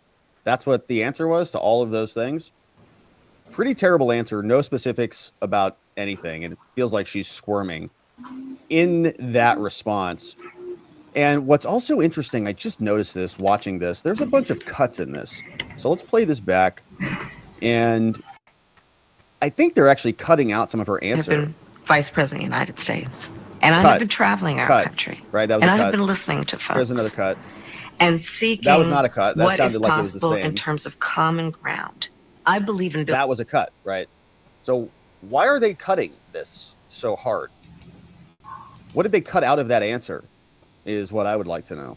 And it's just her floundering around. It's the same answer, basically, she said before, that our values haven't changed. Well, that's interesting because your positions before were based on your values. Like you're not going to frack because you don't want to wreck Mother Earth and save the planet. We're all going to die. Now, all of a sudden, you're for fracking? What? Were you wrong about the facts? Does fracking not destroy Mother Earth? Because you could come out and say that, right? That would be a good rectification for her on that one issue. Well, I learned more about fracking, and quite frankly, I thought that it was going to ruin the Earth, and now I know it's not going to ruin the Earth, and so I'm for it. So I learned some things. Because you don't compromise on your values, right? That's kind of an idiotic thing to say. So she traveled the country, and now she's compromising on issues that used to be based on her values, and now she'll bend her values a little bit to compromise with other people who have opposite positions. It doesn't even make any logical sense. And she's saying that over and over and over again. And she also got asked about how she stole this entire process. The Democrats actually voted for Joe Biden and other people. Many Democrats voted for RFK Jr. and others. And they never got a shot at any of this because they just threw Joe Biden out and then they installed Kamala. And she got asked about this. Maybe this is unfair, Kamala? Was democracy best served by President Biden stepping down and basically handing you a nomination? You didn't have to go through a primary process. You didn't have to fight off other contenders. That's not really the way our system was intended to work. President Biden made a decision that I think history is going to show is rare among leaders, which was to put country before self. Sounds like she's at the front of a high school class or something. And they're like, explain one of the explorers in the Southwest, Hernan de Soto. And she's like, De Soto. It's like I studied Cortez. De Soto. De Soto made a decision that went down in history. Oh gosh, she has no idea what she's talking about, does she? And I am proud to have earned the support of the vast majority of delegates and to have been elected the Democratic nominee. I am proud to have received the endorsement of leaders around this country from every background and walk of life to fight in this election over the next month for our democracy. But I think this truncated process is why people think per se. They don't really know who you are. Look, I've been in this race for 70 days. And you've been in the White House for 3.5 years. Oh, man, it's bad. So you can see she's just kind of squirming around over there. I've got a couple more, and then we'll see what Tim Walz had to say. But now here's a question about the border. And obviously the border's a disaster. She was in charge of stopping the root causes, even if you give them the benefit of the doubt on this thing. You say, okay, so what, Kamala wasn't the border czar? Okay, was she responsible for something at the border? Yeah, she was. What was it? Well, she was going to stop the root causes. Oh, from what countries? Oh, the triangles countries. Oh, she knows what a triangle is. And so she'll go there and she'll get the people from Guatemala and Venezuela and the other one who are going to then suddenly stop coming. Great. So how has her performance been on those countries? Do we have people coming from Guatemala still? Are they still coming? She went down there and she lectured them. Do not come, she said. Do not come. Are they coming? Did they listen to her? Maybe she has a 100% success rate. Maybe there are 0 Guatemalans coming across the border into the United States. We're like, wow, that's great. Maybe she should go around to all of the other 100 countries that are sending people into our borders and she can lecture them and maybe they'll stop coming. But the point is, nothing. She's done nothing. And whether she's the border czar or the border lemonade stand operator, okay, no matter what role you give her in this process, she's been terrible at it. And now she is trying to squeeze out of any liability for her terrible. But the problem was something that you created. I mean, it's always been a problem, but it was a lot less of a problem when Trump was in charge. Then you guys came in and you executed all those executive orders. They're all on the record. You can read them all. In fact, Mike Johnson put together a montage, and they're all copy and pasted on one image that we showed here. Executive order, reversing Trump. Remember, they came in, reversing Trump, stopping racism, ending white supremacy. They went crazy. Like the first 100 days, they did a bunch of stuff. Oh, guess what happened? They caused a big balloon and a big bubble of illegal aliens to come into the country. Obviously, they did that intentionally. Now it's election season. They're realizing people are unhappy about it. You want me to reset it, or is she going to do it? Recourse. Meanwhile, for the last 3.5 years, they have been onboarding illegal aliens into citizenship now. And then they say, well, you can't send me their citizens. So what are you going to do about that? You want more citizens, don't you? And you can't be a bigot. And so they just now then plop them in all the different swing states, and you can just look at the numbers. They're all there. So she is scrambling again. Really grateful to have a couple hard questions lobbed her way. Nice of this to happen. Now, here's a question about the economy, and she's going to stumble around on this. Even look at that face. Just like, oh, gosh, she has no idea what she's doing. Your plan is going to start more of them by giving them a tax credit of $50,000. And that's a tax credit, right? So they're still going to have to come out of pocket to start up that business. They're not getting a grant or something like that, to my knowledge. You're going to hand people $50,000? I don't think so. So let's get you set up here. Kamala is struggling out on the interview circuit. Here is where she explains that she is a gun owner. She owns a Glock. She knows how to use it. She was on the streets with her Glock, cleaning up the streets for California. Have you ever fired it? Yes. Office bottle thing. Of course I have. At a shooting range. Yes, of course I have. Okay, so you can be the judge of that. What do you think right there? Let's find that. Oh, there it is. Yeah. What do you think? Has she ever shot at her gun before? What do you think? I don't know. I don't know. Right there. Ugh. You believe her? What do you think? Nope. She ever shoot that thing? Yes or no? She on a gun? Yes or no? I don't know. Well, she does have a background in law enforcement, you know, and she was out there with her Glock stopping international arms dealers from the border. All right. So that's Kamala. Now, as you can see, that is, I would suspect that's the reason for this little change here. Kamala was much closer. People saw her actually have a conversation and get asked moderately hard questions. And then down into the gutter, people go, oh, that's Kamala. Great. And she's now going to be bouncing around, going on The View, going on with Howard Stern and others. Not looking good for her. Now, her running mate also was having a tough time out there. Right, you can see Tim Walz was asked about his misrepresentations, and he just says, well, I'm a knucklehead again, just a knucklehead, just keep making catastrophic mistakes that are major lies, and he just chucks. It's like I was there on 9/11. I was there outside the buildings, like participating in the attack of America. No, I was not there on 9/11. Like, that's a big event. I was not there. So to say that is a lie. It's a big thing, right? You want to be there. You want to be a part of this thing. I was there during the Tiananmen riots. Wow. You're kidding. You were there? You didn't get your date wrong. You were like, I think I was there in the summer of whatever. It's you are aspiring. You're puffing up your resume. You're lying about your credentials and your experiences. It's totally dishonest.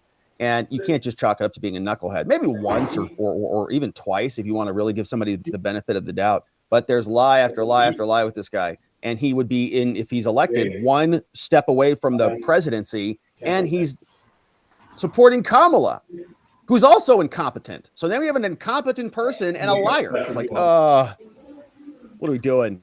But I think it comes down to the question of whether uppercase, lowercase number, whether you can be trusted to tell the truth.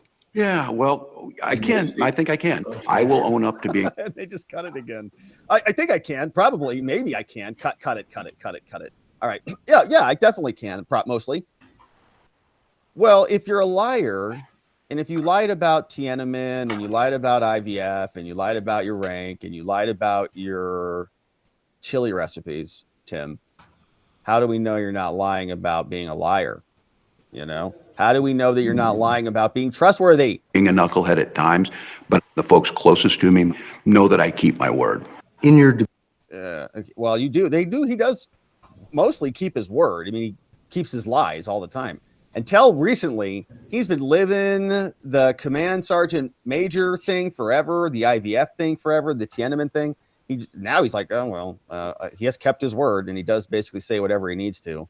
So apparently he also showed up with Jimmy Kimmel, and we got this one from Dustin Grage, who has just been bringing the ruckus to Tim Walz for a long time. A good follow and a fun account and a fun dude. Says that he had to watch this, so unfortunately I had to watch it, which means now you have to watch it. And it's what I feel like is a rigged joke. I feel like this is a fake joke that they scripted together so that they could do this little thing. But you can tell me what your thoughts are on it as well. I plan on waking up on November 6th with Madam President, and that will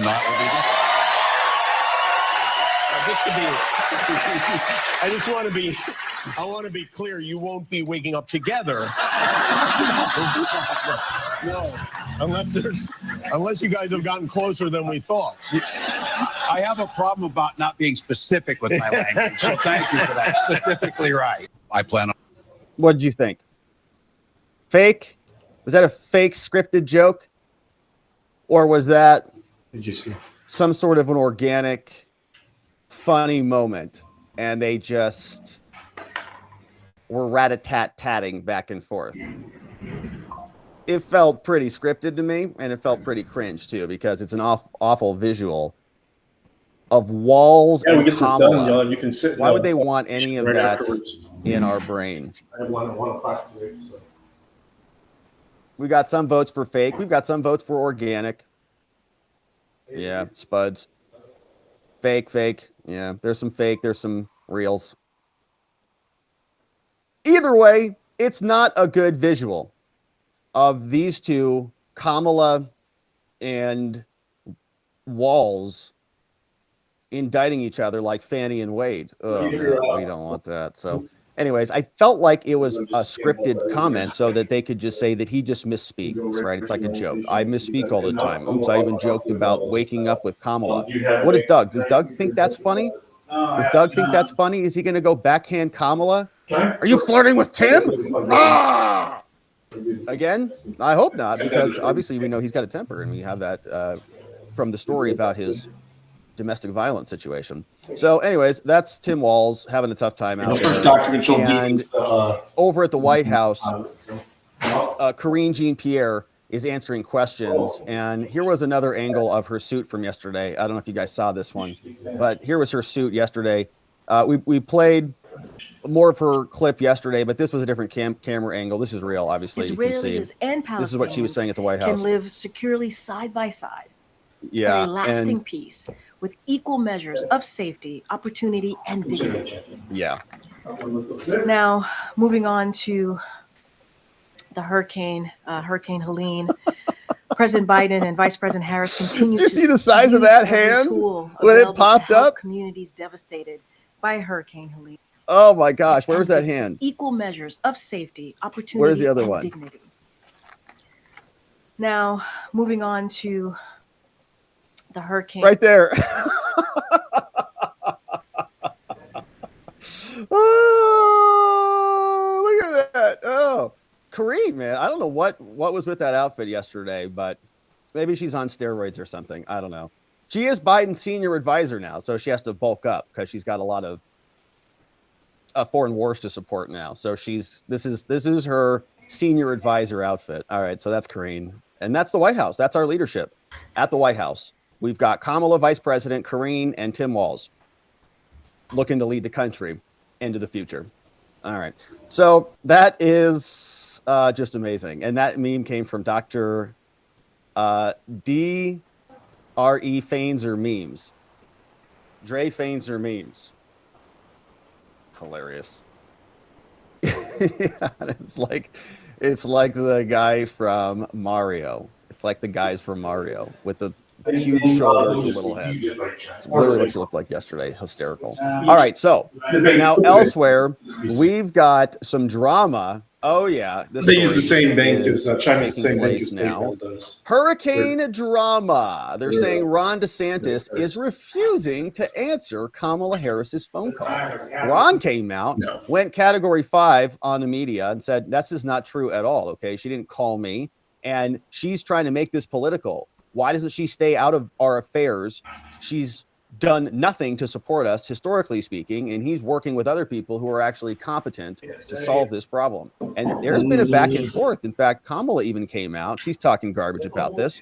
And then DeSantis came out, and he explained they're making up a bunch of nonsense. And so we'll go through this because the media is having fun with this. You can see Anderson Cooper was talking about it. They're talking about it over on CNN, about this phone call.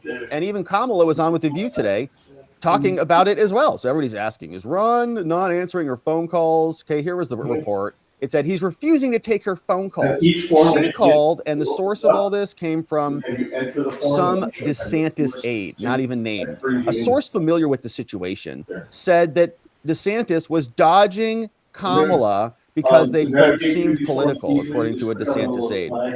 Kamala was trying to reach out, and we didn't have an answer, the DeSantis aide told NBC News. DeSantis has been in direct contact with FEMA. At a press conference on Monday, DeSantis denied that he refused to take the call. He said, I didn't know he had called. I'm not sure who they called. They didn't call me. Their characterization of it was something that they did. It wasn't anything that anybody in my office did in terms of saying it was political. And he says they didn't call his phone. And I saw the clip of him. So they went to Karine, and she brought it up. And so it turned into this big scandal. And even Kamala came out, and the media is asking her about this. Oh, why isn't Ron answering your calls? Is this professional? How are you going to do to save Florida? President, Governor DeSantis, NBC is reporting Governor DeSantis is ignoring your calls on hurricanes, resources, and help. How does that hurt the situation here? You know, moments of crisis, if nothing else, should really be the moment that anyone who calls themselves a leader says they're going to put politics aside and put the people first.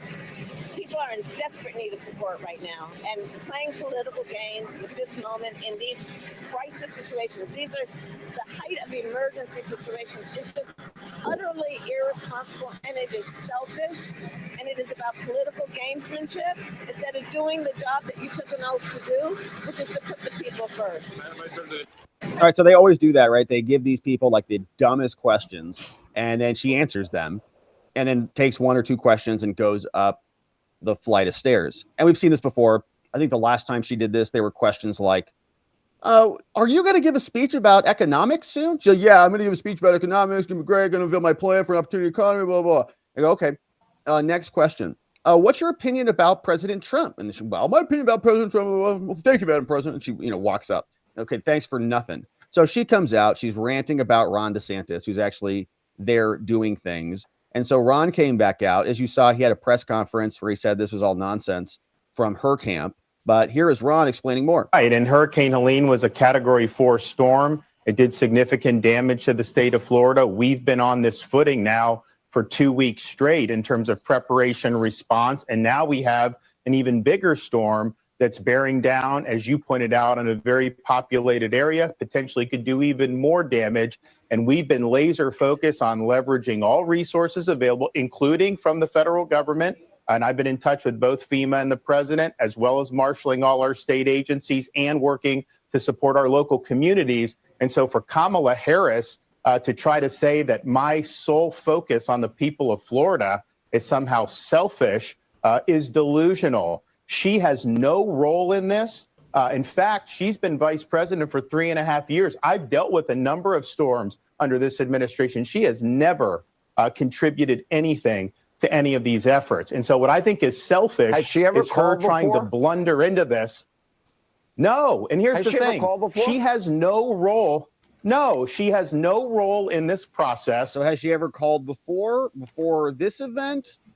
Or did she call this time and then they did not answer? Or did she not call this time? Or did the call actually happen? I'm in contact with the president of the United States. I'm in contact with FEMA director. I'm obviously managing all our state agencies. We're supporting all our local government. And I will say this. I've had storms under both President Trump and President Biden, and I've worked well with both of them. She's the first one who's trying to politicize the storm, and she's doing that just because of her campaign. She's trying to get some type of an edge. She knows she's doing poorly, and so she's playing these political games. I don't have time for political games. I've got peoples whose lives are on the line. I've got peoples whose homes and their possessions are on the line, and we are focused 100% on that mission. I'm not worried about playing her political games. And so she is being selfish by trying to blunder into this when we're working just fine. 43604. You had properly staged. You are ready for Milton. You have all the utility trucks. You have food. You have water. You have supplies. All staged, all ready to come in right behind the hurricane, as you always do. Governor Kemp, same thing. Governor McMaster, same thing. They have been missing in action. And we'll see. They say it's going to weaken before it hits, but we can't assume that. So this has the potential to be one of the most damaging storms in the history of our country. Yeah, it is not looking good. Everything that is on X, people are looking at the millibars. People are studying. And I was reading about this yesterday right here, this pressure, 897 millibars right there. That is the pressure in the eye of the hurricane, my understanding. And the lower that gets, like if it's under 900, that's like, whoa, not good. And it's under 900, like 900 to 920 is like category 5, like hit the panic button. And if it's under 900, that's not good. And it's under 900. In fact, somebody was saying that there may have been another inner eye wall forming last night, and that it might actually drop that lower than that and increase. When it drops lower, I think it increases the wind speed a bit based on the mechanics of the hurricane. And it's not good. So we're keeping our prayers open and alive and active for all of our friends out there. But this scandal continued. So on CNN, Cooper was talking about it, and the White House was pushing back on this. They're saying, I answered the call, or I didn't answer the call, or you didn't even call. What do you make of that sort of playing out? I think everyone's still being afraid of having that Chris Christie hugging Obama moment of embracing, a different political partisan. But the reality is this, like I worked for Vice President Pence, and anytime there was a major natural disaster, he would also be calling governors, members of Congress in the areas that were affected. It's not just the president. So, well, he's a competent, yes, she's a candidate, more competent but it's also person. An entirely appropriate thing for the Vice President of the United States to be doing. And it's a moment for him to rise to the occasion of leadership and show, hurricanes don't choose Republicans or Democrats. This is going to be a whole of government effort. And I would just also note that especially North Carolina, we don't even know what damage Milton is going to cause. There is going to be years of rebuilding. There's going to need to be congressional supplementals to pay for this. Those are things that are done on a bipartisan basis. And Donald Trump stoking fear, lying about it now doesn't exactly bode well for if he is to be reelected, that he's going to assist those areas and that he's not going to let politics affect it. And he's going to work across the aisle to get people back. Okay. So Trump's going to do a worse job than they're doing at, I guess, recovering from hurricanes. Now, Scott Jennings has been doing a great job over on CNN. If you haven't been following him, you should be. But he has been responding to this, saying, they're the ones who are playing games with this. Ron DeSantis is there working his butt off to try to keep his state afloat. I mean, she's attacking the governor of a state that's about to get lashed with one of the most historic hurricanes we've ever seen. Is she crazy? He did not ignore her call. She was He did not talking, ignore just to her be call. clear, she was talking broadly about the politicization of the storms. I think she was talking about Ron DeSantis. He did not ignore her call. And in fact, according to what I've read tonight, he actually spoke to the president of the United States. He Joe did speak Biden. with President Biden. And he has said time and again that he and the federal government are working well together. So who here is politicizing this? Yeah, Harris. I hate to agree with Scott on anything, but I agree. I agree in this case. I actually agree with you that there's too much disinformation, misinformation, or things that are not factual swirling about the hurricane. I actually think the facts are bad enough. When the storm came ashore, Biden was at the beach and Harris was raising money. And that was on September 26th. On September 27th, we had devastation in North Carolina. It wasn't until October the 2nd that the president mobilized the military. And it wasn't until the 5th that they mobilized 500 search and rescue out of the military. So I think there's two things going on. The immediate impacted people and what they need and what they can get. People need to consult their local officials and governors about that. But there is a conversation to be had here about spending priorities, yes, and also about presidential decision-making, which in my opinion, and in the opinion of a lot of Republicans, were really, really slow. I think if you zoom out on this, what the Kamala campaign is doing is they're trying to pick a fight with Ron DeSantis to distract us from their performance on the hurricane, right? The hurricane is now about DeSantis politicizing the hurricane. It's not about the crap federal government's response to the hurricane, right? If the hurricane hits, which is going to, and the devastation is going to be big, right? If it hits as everybody's anticipating it to hit, then when the federal government is terrible, as they are regularly, they will have set up for us a nice little scapegoat, which will be Ron DeSantis, who Ron politicized this. It's not the federal government who screwed it up. It's Ron for not taking Kamala's fake phone call. And then they'll be able to just use him as the bad guy indefinitely. Now, Mayorkas was out. He's saying everybody should just relax, okay? They just told us they don't have any money, right? He just said we're basically out of money because we gave it all to illegals. But we're fine. Now we're fine. We're there. We're ready. This is from Homeland Security. DHS on X says we can respond to multiple events at the same time. We're totally competent. And everybody should rest confident that FEMA has the resources. We already have 900 personnel deployed, pre-positioned in Florida, people who were responding to Hurricane Helene, people who were responding previously to Hurricanes Idalia and Debbie. We are there. We have search and rescue teams. The Army Corps of Engineers are there. We are ready. We have the personnel. FEMA likes to say it is FEMA flexible. We can respond to multiple events. FEMA flexible. They probably have that on a sign right next to their finger paintings on their refrigerators at DHS headquarters. Now, someone else who's also in Florida, we got a bunch of friends over there. We have Viva, and Viva was there, and he says, hey, just so everybody knows, we're in Palm Beach, so we're south of the main hit point, but Viva is going to be documenting it, so keep your eye over on him. Going to make the best of the situation. He posted this 16 hours ago, all right? He says the roads are flooding, and the hurricane hasn't even started yet. This is West Palm Beach in Florida right now from our friend Viva. So make sure you're following him. He'll have some good updates on this as well. And the National Hurricane Center is another good account to follow. The latest from them here is the same, that it's going to be hitting as expected, but it is going to disrupt a lot. Politico is telling us it's disrupting voting in battleground states, just as we suspected. The Category 4 hurricane that already ripped through the seaboard is scrambling preparations. We've been covering this at length on the show. The swing states of Georgia and North Carolina are among the most heavily impacted. Now election officials are trying to figure out what to do. Officials in North Carolina and Georgia, we read through yesterday some of the election changes that have already happened in North Carolina. We read through the new resolution that was going to basically open up the affected counties to help from the rest of the state. So other counties could come in and support them. Counties affected by the storm surge are now revisiting some of the most basic elements of their election planning. The executive director of the state election director says it's brutal. And the hurricane is certainly not what we needed, but we're going to make it work. Yep, North Carolina, like nothing we've seen in our lifetime. What, roughly 1/5 of North Carolina voters live in areas battered by this.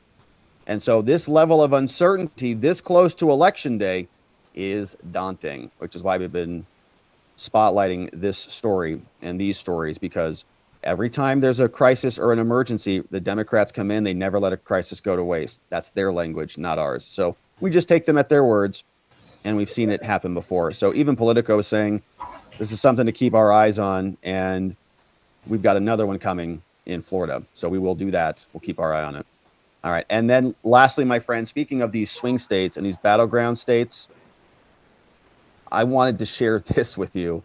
This is an interesting one from Arizona. The Oversight Project, organization organized by the Heritage Foundation, has released this new video. In Phoenix, Arizona, there's a store, and this guy right here apparently is responsible for registering people to vote who are not citizens. And the video was obtained by this fellow, muckrakerdoc.com, at Real Muckraker on X, saying, join us in the fight to save the American Republic. The CEO is Anthony J. Rubin, and their details are here. But this guy is offering now to register non-citizens. And so this is in Spanish. My apologies for blowing out our eardrums on that. Very loud. But let me play a little bit of this, and I'll just read it for us so that we can get through it. If you'd like, we can get in touch. I can bring you a form to register to vote, is what he says. Okay. Are you a state resident? Are you a citizen? I am. I came. I'm here right now thanks to DACA. Then I renew my work permit every 2 years. But right now I'm looking into how to apply for citizenship. Oh, do you have a driver's license in Arizona? So you're not a citizen. Yeah. Do you? You just need that and your residency. Just a license and a residency. Yeah. Okay, well, we'll get in touch whenever you want. I don't know how many of them are. Gather all the friends who want to register. Yeah, I'll check them in if you want me to. And tell me how many there are. And then in a break time during work, we can meet outside. Because I don't think they'll let me do all that in here. Outside, we meet in your car or in someone's of yours, and I'll register all of you. I will bring pens, forms, all that. All right, so here's more. Do you know if there's a way to register to vote here? Oh, register to vote? Yes, you don't do that here? No. Okay. What do you mean? I just heard that a friend told me that people were registering here.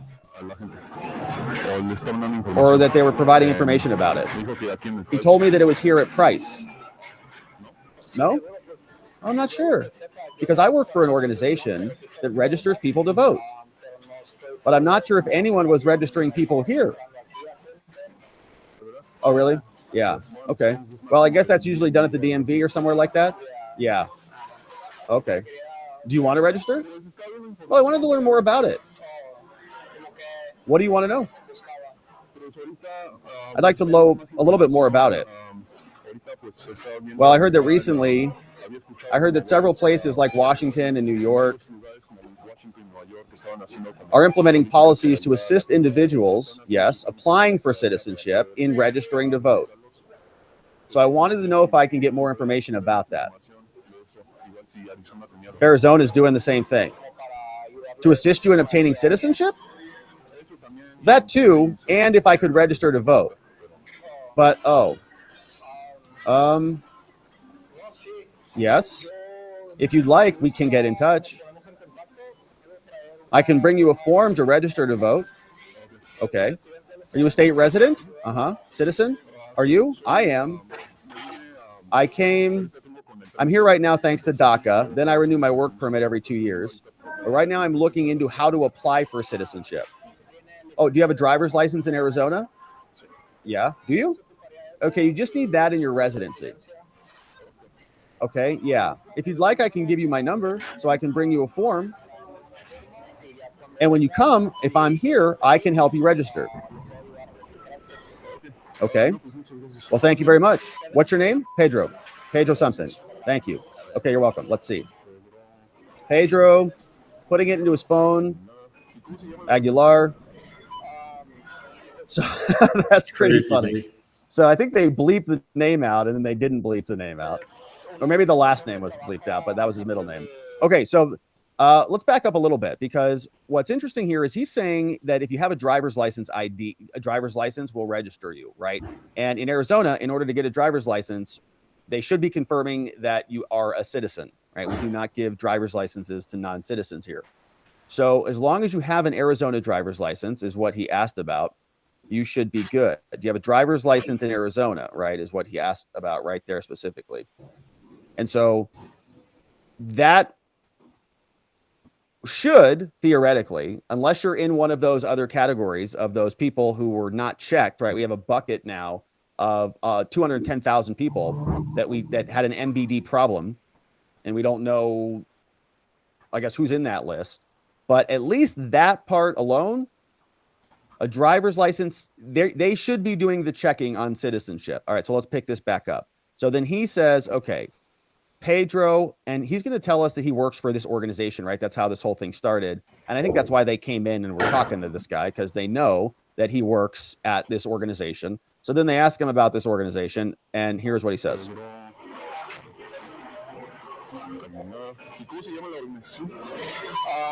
What's the name of the organization? Well, it's an organization that works alongside University of Arizona. U of A? I'm the president. No, ASU. Oh, ASU. I'm the president of that association. My cousin is a state representative, works for the government. Oh, look. So that's how I got into it. And now I'm representing the group to register everyone that can be registered. So if you know anyone else who would like to register, bring them the day you come. I bring the forms that are needed, so we register everyone to vote. How you been doing so far? Registering people to vote in the elections. We've had good results. You need to unhighlight the parts they don't need to do. Good results. Okay. But there's always someone missing. I'm curious because I have some friends who are also residents and are also checking into the procedures for obtaining citizenship. So he's talking to this guy. This guy's at the grocery store. So can you scan it? It's disabled, right? Do I need to scan this? No, it's disabled. So he says, all right, look, I'm also now checking about my friends who are residents. They want to also apply for citizenship.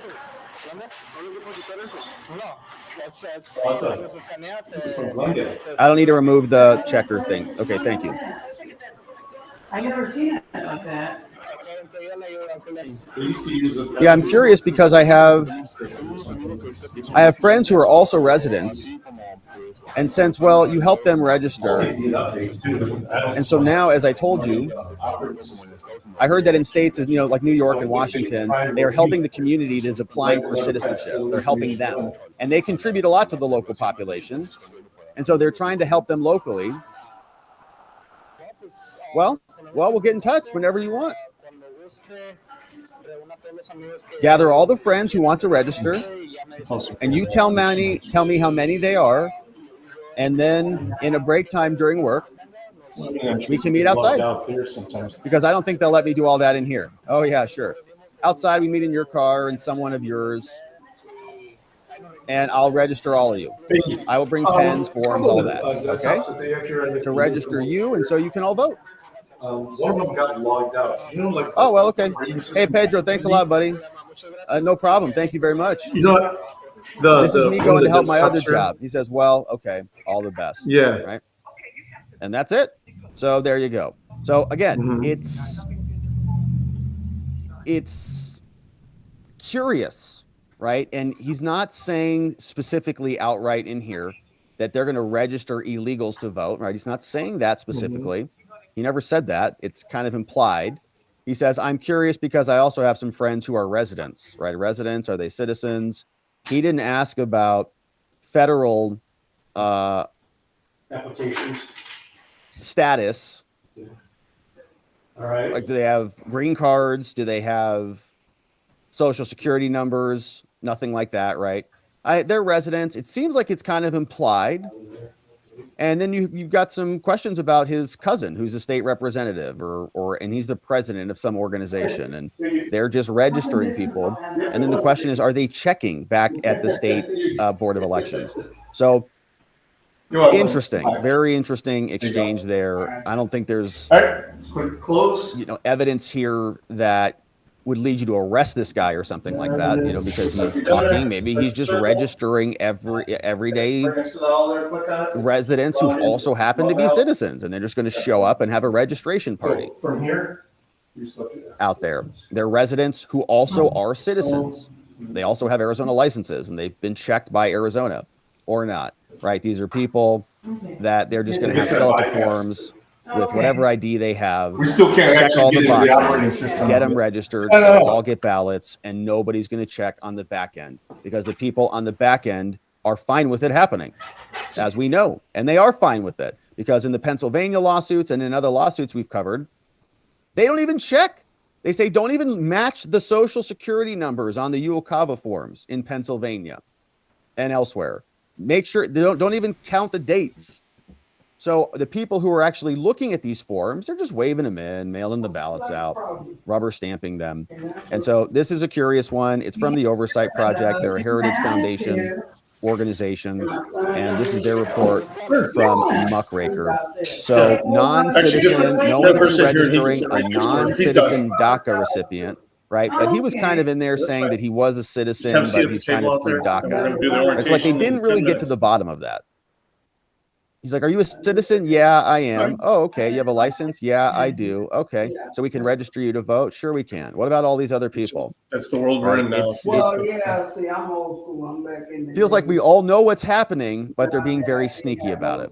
And I would imagine this is happening all over the country in many, many we ways. do a little bit of paper, but not much We're glad the Oversight Project is digging into it, but very suspicious stuff. Now, meanwhile, in Arizona, she's just going to need your help with the application. this was what Bloomberg is reporting. They're going to lock down Arizona. Scarred by the 2020 election chaos, Arizona boosts security for the vote. So they're going to fortify this very important swing state. A new wrought iron fence is now wrapped around the Maricopa County Center. On election day, there'll be concrete barriers too, plainclothes officers, layers of security, including security cameras and other items to protect the ballot machines. Michael Moore, Chief Information Security Officer of Arizona, said, I don't ever want to be the boy who cried wolf, but we need to be prepared to escalate according to the situation on the ground. What? State and local officials across the U.S. are bracing for a range of disruptions in Arizona. Cyber attacks, disinformation, unruly crowds to undermine the outcome of the November 5th election. Efforts to enhance security are especially crucial in swing states like Arizona. 4 years ago, Arizona found itself at the center of this issue, and they're bracing for impact. That's Michael Moore. Within days, a chain link fence went up around the tabulation center. We made a video outside the tabulation center. I think that was back in 2020 when Kerry Lake was running. In the meantime, election officials have been working to build a more robust system, and so they're working hard. And it's interesting to see who is working on this. This guy himself, Stephen Richer, remember him, responsible for the disaster of 2022, along with onesie twosie Bill Gates. Oh, we just got a couple. I haven't finished it up before I get the vote for you. There's a couple onesies and twosies to finish up. What, Bill? The hell did you say? This is Arizona, man. I don't know what your accent that is. Trump lost Maricopa County to Mr. Biden in 2020 by 45,000 votes. And now this guy's saying we're basically under attack. He got thrown out of office for being terrible. And he's saying that it's his mission now to make sure that nobody questions, I guess, the Arizona elections, which were the safest and most secure of all time, even though we know that they were not. And so he's working to restore belief while people like, I guess, us sow doubt in our rigged elections because I don't know, 30 to 40% of the election machines had mechanical problems on election day when Kari Lake was running. Very convenient. And we went through the statistical analysis of where those delays were and how that day of voting could have impacted the election and likely did.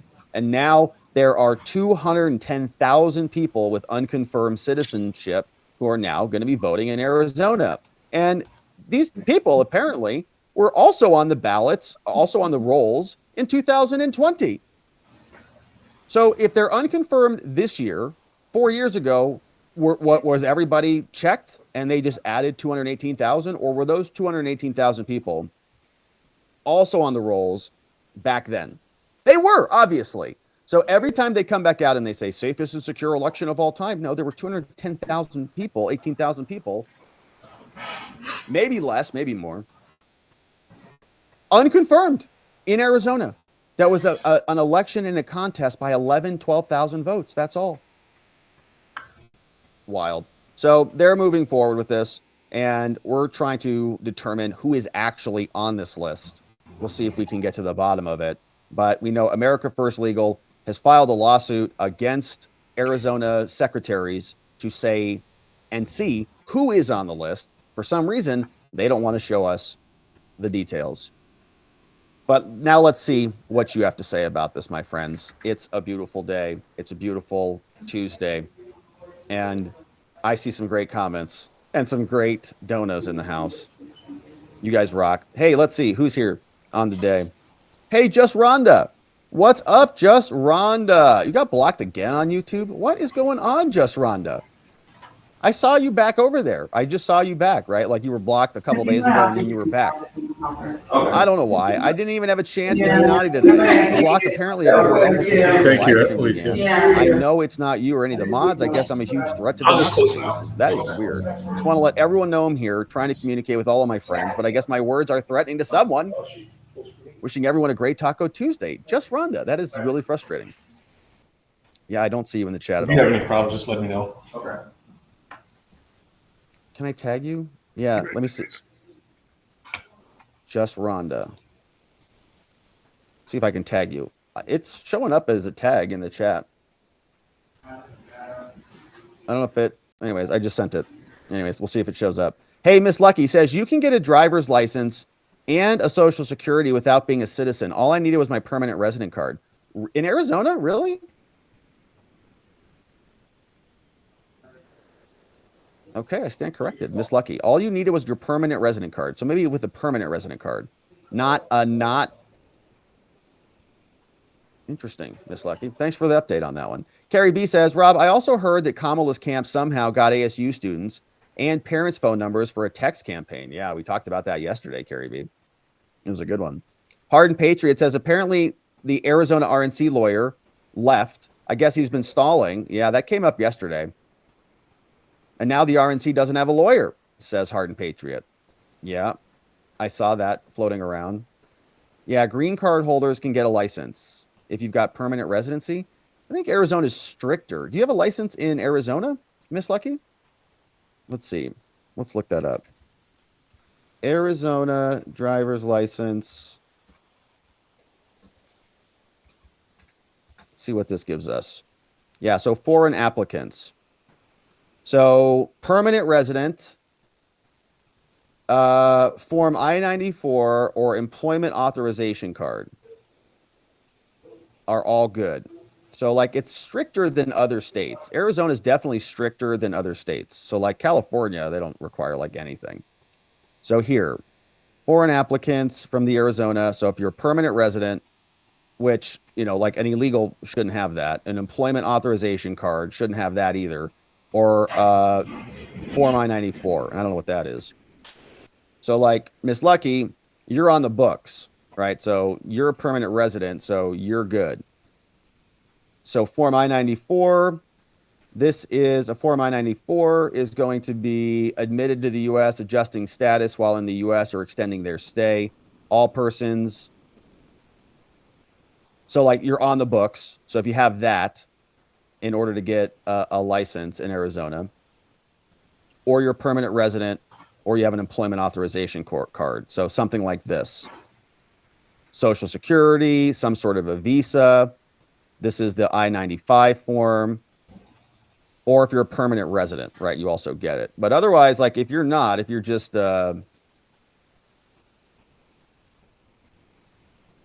Arizona is pretty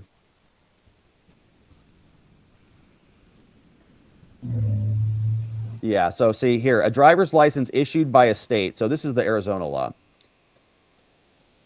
Verifies lawful presence. So if you have lawful presence, they'll give you it. But if you're not, yeah, so that's what I should have said. Lawful presence, not citizenship, but lawful presence, basically. If you're an illegal in Arizona and you do not have lawful presence, they will not give you a license. So that's my point. That's why he was asking about the license. But you would have lawful presence. So that would also be like a DACA person, right? He would have lawful presence, but who would have a driver's license, but who would meet that exception. So that's what he was getting around it. So I could have been more clear on that in that segment. But yeah. Now in California and other places, they don't need any of it. So Form I-94, driver's license, a birth certificate, U.S. passport.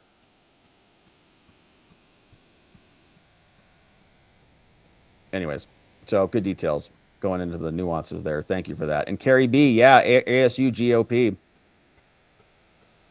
Yeah, amazing. Good to see you, Carrie B. Yeah, we talked about that one yesterday. That was a good one. And Just Rhonda. Is Just Rhonda in the chat? Nope, don't see him. Don't see you, Just Rhonda. I don't know what the dealio is. Hey, and what's going on? Milo Phone Bill shared this one, says, are cargo ships in our oceans pouring water vapor into our atmosphere? 2 studies that NASA and the University of Washington say yes. Could that extra moisture feed hurricane systems? Looks like it, especially in a dock worker strike. I posted my sources on Watching the Watchers Telegram. Awesome. Milo Phone Bill. Yeah, I don't know. I have a tendency to think that they're not creating the hurricanes. I think that that's a lot. The size and the scale of these things, I don't know that they're capable of doing that. If they're capable of doing that, if they can create a hurricane, then they should be able to control the planet, essentially, right? They should be able to stop a hurricane and then cure global warming, kind of a thing. I don't know that they're that capable or that competent or that technologically advanced, but I'm open. I'm open to it. I'm open to believing differently. I'm open to it. What's up? Taco Tuesday from Tanya Karras in the house. This old guy says, I think that is just the first hurricane effect. Here comes Milton, and she's talking now from this old guy. Yeah, I mean, hurricanes, I remember them, right? Don't they kind of come in 2s and 3s? Like there's usually like I remember when I was a kid, I think there was a series of 3. It was like a third one. Oh my gosh, like brutal. I think it was also hit in Florida. It was a rough one. Travel Agent Amy, what's up? Travel Agent Amy says her supporters and those who listen to her need to take her advice. Go to a Trump rally. She recommended that. LOL. She will lose supporters even faster. She will lose supporters faster. Yeah, the more people see from her, the less they like her, which is why we're all for it. Do all the interviews in the world. Go on The View, go on wherever. Show people who you are. If you're so capable and competent, just go show everybody and we'll see. Thank you for that, Travel Agent Amy. We got, this old guy says, Polk Salad Kamala. Polk Salad Kamala. Is that like a dancing salad? Like polk music? What's up? NY says, Trump rally Saturday, Coachella, right in my backyard. It's going to be awesome. Are you going, NY? Travel Agent Amy says, 1 illegal quadrupled is 4. Cut it in half, that's 2. So that is still double the illegals. I didn't get a master's degree in math for nothing, LOL. That's funny. Thank you for doing the math on that, Travel Agent Amy. Would have caused my neurons to explode if I had tried that. This old guy says, Platitude Kamala. She just has talking points memorized and she recites them on demand. Yeah, they're not even responsive to the questions, which is a strange thing. Glocky says Democrat internal polling now shows Kamala trailing by 3 in Wisconsin. I think the Democrats are starting to do triage and making her look like the idiot she is. So it gives Democrats running down ballot the permission to distance themselves for her. On The View, she just said she wouldn't do anything differently than Biden. It's a big oof on that one. I saw that clip. Maybe we'll hit that I can do later. it for you once I get done. This old guy says Walz told the same exact lie, including quoting the date that he was there 10 years ago during a congressional hearing, and again last February. He's truly a serial liar. Yeah, it's almost like he can't help himself. And you know those guys. Like I told that analogy, I think, a while ago. It's that friend, or it's when you're in middle school or in high school. Just create your password. It's your friend's father who drinks too many beers, sits around the campfire, and tells you that he was almost a Navy SEAL. You know, that guy, like that guy. And I think we all had that guy in our lives growing up. Like, another Navy SEAL story from this dude again. Are you serious? Like, okay, I'm sure. Yes, I'm sure you were almost a Navy SEAL if it wasn't for your vertebrae or whatever. Okay. But they tell the same thing over and over and over again. It's almost like they create their own history. It's like George Costanza. It's not a lie if you believe it. The burger from I was born to buy me a piece of girl. Burger from Burger King. I was born to buy me a piece of burger from I was born to buy me a piece of burger from girl. Burger, burger, girl. Like a burger, girl. Like a burger, girl. Like a in a police contest, twist around like a tornado girl. Like a tornado girl. Like a tornado girl. Like a girl. Twist around like a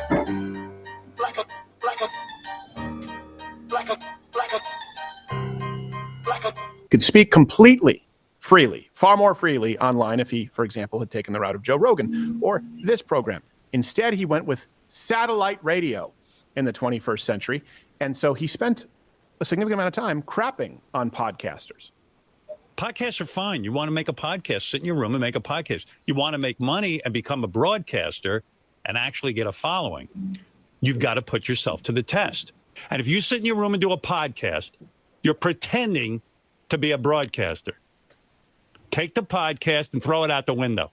Could you get more elitist? Look, when the government tells you, he's enforcing the government policy, saying do as you are told by the government. And if they don't force you, I'm going to tell you that the government should lock you out of the hospital and lock you in prison. I don't know if you remember this, Howard, but the FCC wanted to shut you down. You thought it was a violation of your rights to not be paid on radio. And it wasn't even internet where you can speak freely. You're supposed to. There was the FCC for a reason. So he's saying podcasters, it's crap. If they're not doing radio like I'm doing radio, then it doesn't matter. Again, he hates the voter. He really does think that you, the average American citizen, you are a rube. He is an elitist. And here's the thing.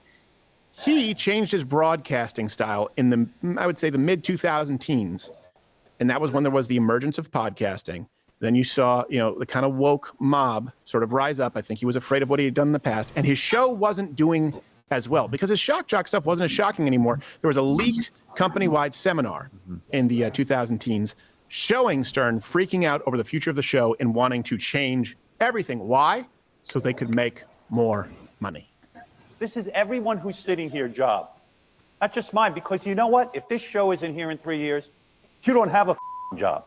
Whitney Cummings was doing jack shit when we found her. She was in clubs. She was going nowhere fast. Jerry Seinfeld had a show called The Seinfeld Chronicles that was about to go off the air. He used our show. You made him, Howard. This woman was nowhere when she did our show. Jon Stewart used to come on when The Daily Show started, and he'd be a regular guest. Big nobody. What happened to this guy? I haven't even seen him in years. Some people around here look like zombies from Walking Dead.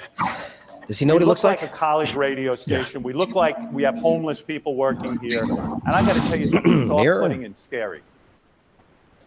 We got to work on our appearance. Sirius has treated us in a very odd like a grave digger. We're going to fix that. I've heard Scott Greenstein say, he looks like the body that's robbed from the grave. Show? Like we're the enemy. Right, Gary? There was some comment made. I forget who the artist was. Why would we put them on your show? Well, what are you, high, you'd put him on our show because we're the only channel anyone's listening to. You're the only channel, but you're not the only show. See, he didn't understand the way media is consumed. For the king of all media, who's leaving out a big chunk. What was it? Oh yeah. The internet. Kind of a big one. Chasing cable and terrestrial radio and satellite radio. And that is when we see the shift in his style, where he made up with Ellen DeGeneres. He made up with Kathy Gifford. All of a sudden, he's praising Rosie O'Donnell. All of a sudden, he doesn't like Donald Trump. It's really hard to know what is genuine with someone like that. And I don't want to be in the business of questioning motive, but we have no reason to believe it stems from anything other than self-preservation. And we certainly can see that he reviles you, the average American citizen, which makes sense that he went from having Trump on nonstop to then Hillary Clinton, Biden, and now Harris. So in other words, when Howard Stern was the people's choice back in the day, Donald Trump was there and the people liked him. When Howard Stern has told the people that he doesn't want you listening to him anymore, now you have the elites on his show. Hillary Clinton, Biden, Kamala Harris. And can we just honestly acknowledge something here really quickly?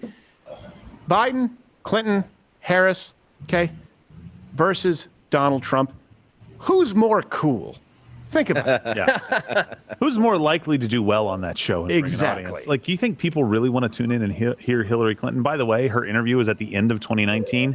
You had all of 17, all of 18, and all of 19 of Donald Trump's record of massive economic growth, doing a wonderful job. This is pre-COVID. And you're going to bring Hillary Clinton on to complain about losing the last election one more time? All right, so it is live right now, so we can go to it. Live. Subscribe to SiriusXM Radio because it's 2024. Stop it. And Come on, we're you going got to $4. watch this live right now. We have to take off our headphones so we can hear it, and then we'll bring it up for you.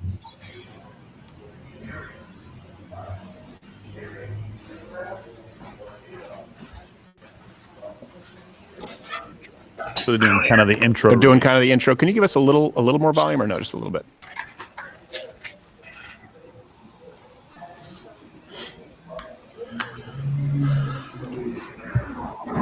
Talking music. She's talking about Bruno Mars today. Who's not allowed to leave Vegas because he owes MGM like millions of dollars.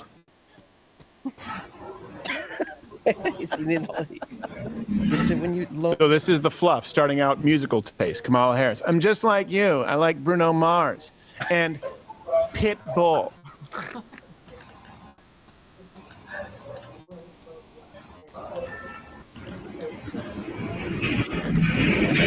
Oh, Prince. She's a fan of Prince. Let's just bring up a short amount of audio so the audience can hear it really quickly. So you know we are going to be listening. Because of legal reasons, we can't broadcast all of it. But right now we're listening to it. We'll narrate and we will bring in clips as relevant moments take place. They want this to exist only, and you can bring it down now, only in moments. That's why they're doing this behind a paywall. That's what I would advise Kamala to do. Brilliant move. Talking about Prince, music. Announces to the crowd, turn off all the lights, and he's playing in All right, the that's good. dark You can bring it down the and bring it up entire for us. time. I left. I said,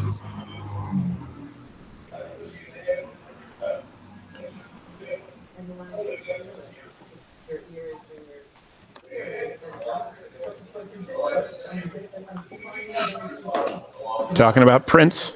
I can right now, how she likes Prince. No mention yet of Tupac and Biggie at a point that they were not making music yet. Well, she was high. To be yes, fair. she was high, which allows her to see into the future. Yes. Or be in different places at different times, like Tiananmen Square for Tim Walz versus Nebraska. Right. Well, you know, she lies.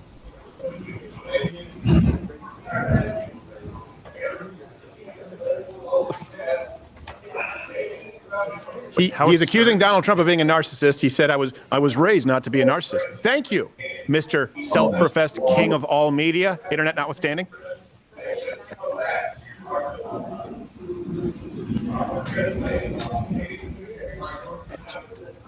She's talking about how Donald Trump is immodest, even though in this weekend's interview, she said she didn't want women to be humble. What's the requirement? Because you's a hoe. Well, they can't hear. We have They to. can't hear what So we have to narrate it. You have to frame it in the question, the statement as well. And I think it worked either way.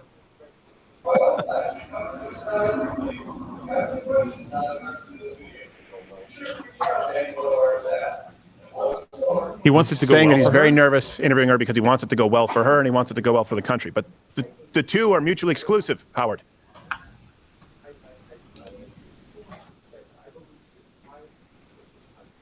Well for you. I want it to go well for the country. Even when I watch them on Saturday Night Live with the where they have Maya Rudolph playing you, I hate it. I don't want you being made fun of. There's too much at stake. I believe the entire future of this country right now. I mean, as America, land of the free, home of the brave, I think it's literally on the line. I agree with you. And when I see them, how did you react to the Saturday Night Live bit? Well, I just saw it actually, and it was funny. I am a huge fan of Maya Rudolph's. I think she put a lot of time into doing the piece and the character. But to your point, I literally lose sleep and have been over what is at stake in this election. I mean, honestly, I end the day pretty much every day these days asking myself, what can I do more? Yeah. And what can you do? Stakes are so high. You're going out.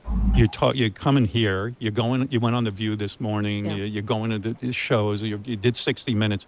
By the way, I thought what was so amazing about 60 Minutes is the fact that Trump turned it down. Yeah. I mean, it just says so much. He didn't want to be fact-checked. This is maddening. This is insanity. What do you mean you don't want to be fact-checked? I think that, Howard, people ask me, like, what do you think is going on and what is the tension here? What's at stake? And there are many things, and I can be much more articulate than what I'm going to say. But ultimately, I do believe that this is an election that is about strength versus weakness. Yeah.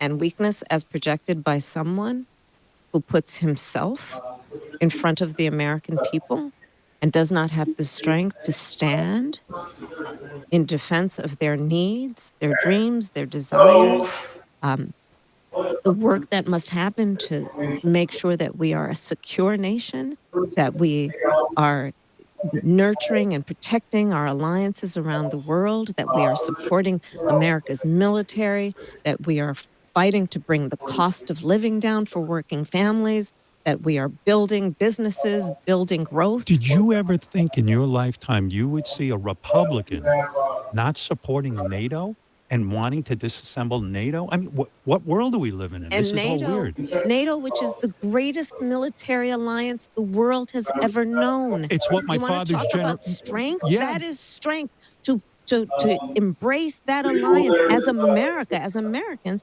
And he would walk away because he admires dictators. Well, what did you more think? than he does. What did you Our think of this thing allies. that just came out today? That Bob Woodward's book was saying that Trump was sending COVID tests to Putin, and Putin said, "Don't let anyone know." I mean, what is going on? What do you make of that? So I actually said it even in the debate. I believe that Donald Trump has this desire to be a dictator. He admires strong men, and he gets played by them because he thinks that they're his friends. Yeah. And they are manipulating him full time and manipulating him by flattery. Yeah. And with favor. And so in the midst, to your point, as reported by Bob Woodward, in the height of the pandemic, and remember, and your listeners will remember, people were dying by the hundreds. Yeah. Everybody was scrambling to get these kits, the tests, the COVID test kits. Couldn't get them. Couldn't get them. Right. Couldn't get them anywhere. Right. And this guy who is president of the United States is sending them to Russia, to a murderous dictator for his personal use? You only wish Putin would have gotten COVID and dropped dead. Well, I wish that. Well, the point being, that is just the most recent stark example of who Donald Trump is, that he secretly sent COVID test kits for the personal use of Putin, of Russia, an adversary to the United States. When he was talking about Americans should be putting bleach in their blood. Think about what this is. Think about this person who wants to be president again, who secretly is helping out an adversary when the American people are dying by the hundreds every day and in need of relief. And instead, how did he handle it domestically for Americans? He mismanaged the whole thing. This is what keeps me up at night. I don't understand how my fellow Americans, I don't even understand how this election is close. And yes, I'm voting for you, but I would also vote for that wall over there rather than a guy who says, where do I begin? A guy who says he doesn't support Ukraine wouldn't get on that stage with you and say, I support Ukraine. This is, and why do my fellow Americans want this kind of chaos overseas? Why? To your point, doesn't support our friend Ukraine, doesn't support, therefore, something America should always, and has always, by the way, been a champion of, which is the importance of sovereignty and territorial integrity, which means the importance of standing against anyone who tries to take another nation by force. Right. That's what we stand for as Americans, that you don't do that. And if you do that to our friends, we're going to stand with our friends. You're getting played. And some would say, look, I grew up in the neighborhood. Some would say you're getting punked. Yeah. If you stand in favor of somebody who's an adversary over your friends on principles that we all agree on. And you look at it, it's not only that. He says he's going to be a dictator on day one. Understand what dictators do. They jail journalists.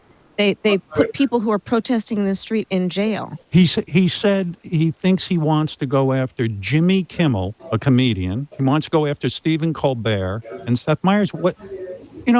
Even if someone had said years ago when I remember presidential races, if someone said, "Oh, Kamala Harris isn't a black woman," they would have been out of the. That would have been it. Would have been over. I mean, how do you challenge that? What do you do with that?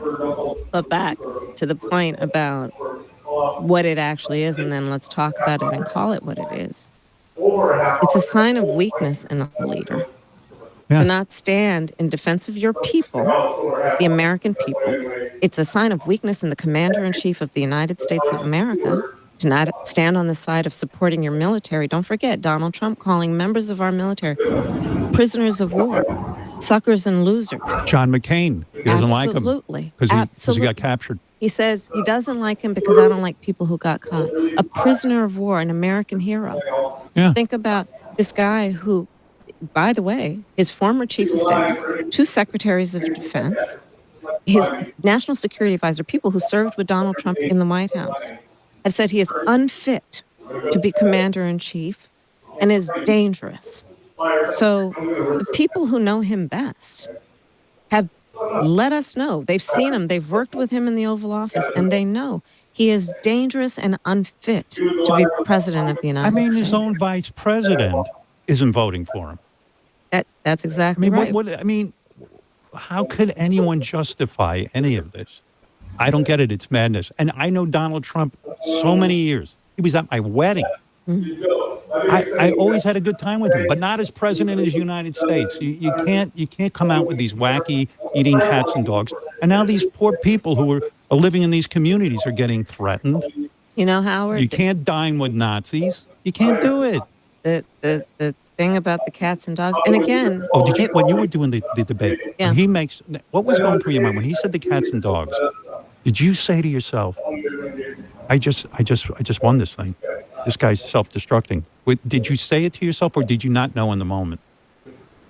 There were a couple of moments, at least in the debate, where it was surreal. Honestly. Right. We're in a debate before it turned out, I think, 60 million Americans who are tuning in, meaning they're not dealing with all of their other priorities because they want to hear a debate about who will be the next president of the United States, and they want to know where do they stand on the issues and how will they lead and how will they make a difference in my life. Right. And one of those 2 people, Donald Trump, on that stage spent time talking about how people are eating pets. One of those people on stage spent full time talking about his personal grievances, about himself, full time, instead of talking about the needs of the American people. And there were moments when I was on that debate stage where I was, I knew what he does at his rallies, but this was a very serious moment to earn the votes of the American people. And he was talking about things that were factually untrue and quite ridiculous, but also not talking about a plan for dealing with bringing down the cost of groceries, not talking about a plan for building up American businesses, not talking about a plan for strengthening America's security and standing with our allies and against our adversaries. When I was watching the debate, what drove me nuts, and I was there debating with you, I was like, say that, say that. And you said it. You said, well, this guy is talking, his big issue is immigration. Okay, fair enough. There's an immigration problem. And you made the point. You said, it's great that you're for immigration, but we had this fantastic bill that would have secured the border. Right. Republicans and Democrats did it together, but you picked up the phone and called Republicans and said, reject your own bill. Now, when you say something like that, you'd think it would be the end of the discussion. The guy put his campaign ahead of, we could have solved this big problem. We would have had the resources, the money, everything. Yeah. And yet somehow during the debate, it somehow just goes away. To me, it should be like, we don't move on until we answer that. Why did you cancel the bill? And Howard, to your point, the bill I'm sorry. is and would have been the strongest border security bill in years. It would have put 1,500 more border agents at the border. I've been down to the border. Those border agents are working around the clock. They need help. Right. They need support.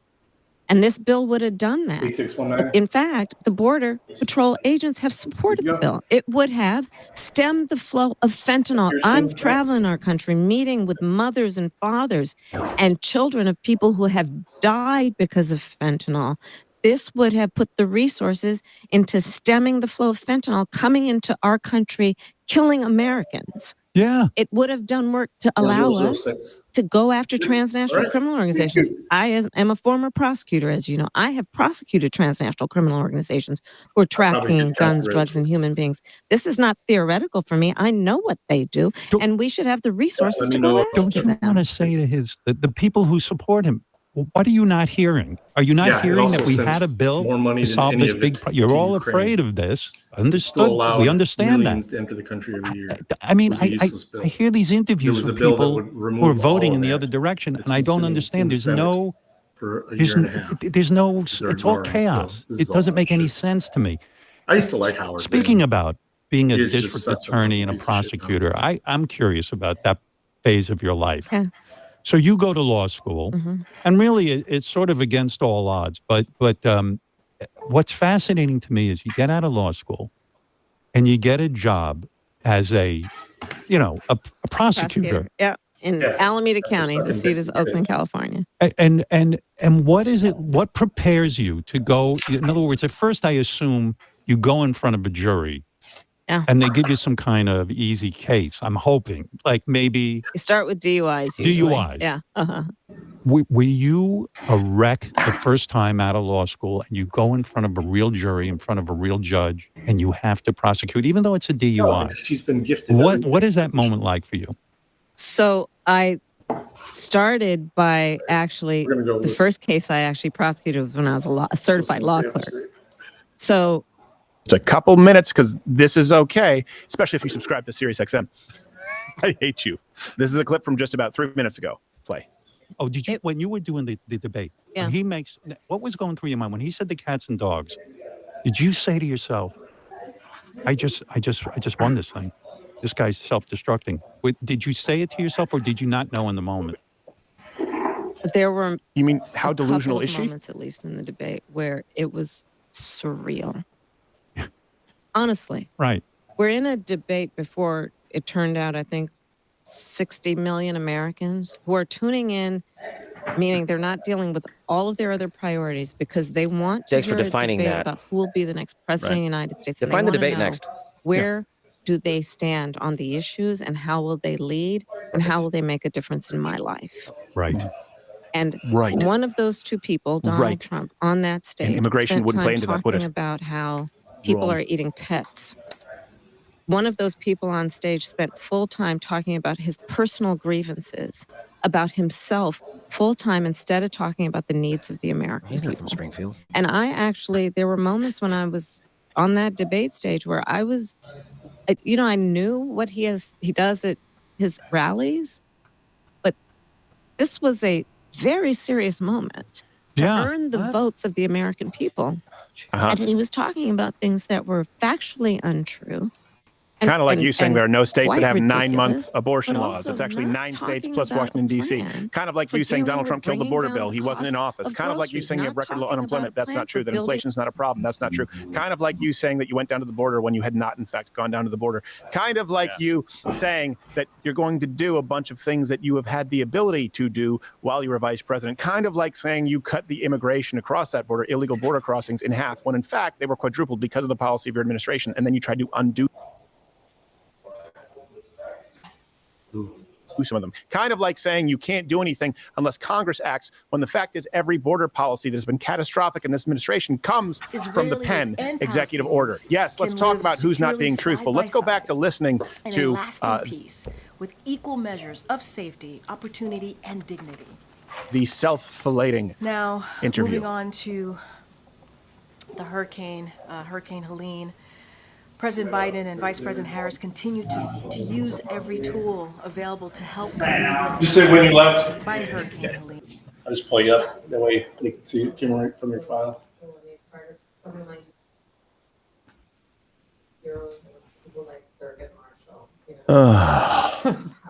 Talking about Nice. she wanted Good to go to law research school. on the I always black knew that I wanted to go to law school, kind of like Thurgood Marshall. He's black, right? Yes. It's Also- on her early career. It's like I really across like from the Michael. Jeffersons. Fresh Prince. Well, in the courtyard there.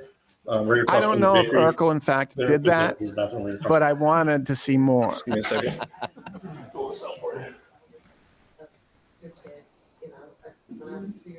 Let me know when you have that next one, Tim. We've got a border one coming in about Kamala talking about people dying because of border policies. She just brought up a memory from when she was 2 years old. Yes. Sorry, not buying it. Yes, no, not buying it at all. Maybe that's why you thought you were in the hood in Westmount, Montreal. Montrealers, comment below. Let the American public know about the mean streets of Westmount. Your Ivy League graduate parents. Yeah, exactly. He continues to ask her questions about her early career. And I don't have a problem with kind of introducing somebody, but this has been the vice president for the last 3.5 years. This is somebody who's been in Congress. This is somebody who is the district attorney, somebody who is the attorney general of a state of California. If you have to avoid every current day topic that is going on with American lives right now and go back to, let me paint a picture of you when you were younger, before you did stupid stuff that everybody knows about today. Yeah. That is the sign of immense weakness. Talk about the issues that people care Well, about. she peaked it too. That's her trying to- problem. They're trying to kill the Willie Brown story. Yes. A little bit. Seriously. No, they're Yeah. trying to be like, oh, see, that's never been a part of it. Yeah. I started as a clerk. I want to fast forward from when you were 2 to when you were vice president. You don't want to talk about how she got the job, Willie Brown? No, you don't want to talk about her losing a primary in her own state, getting no votes? Oh, all right. Yelling the bar twice. Let's talk about when she was 2.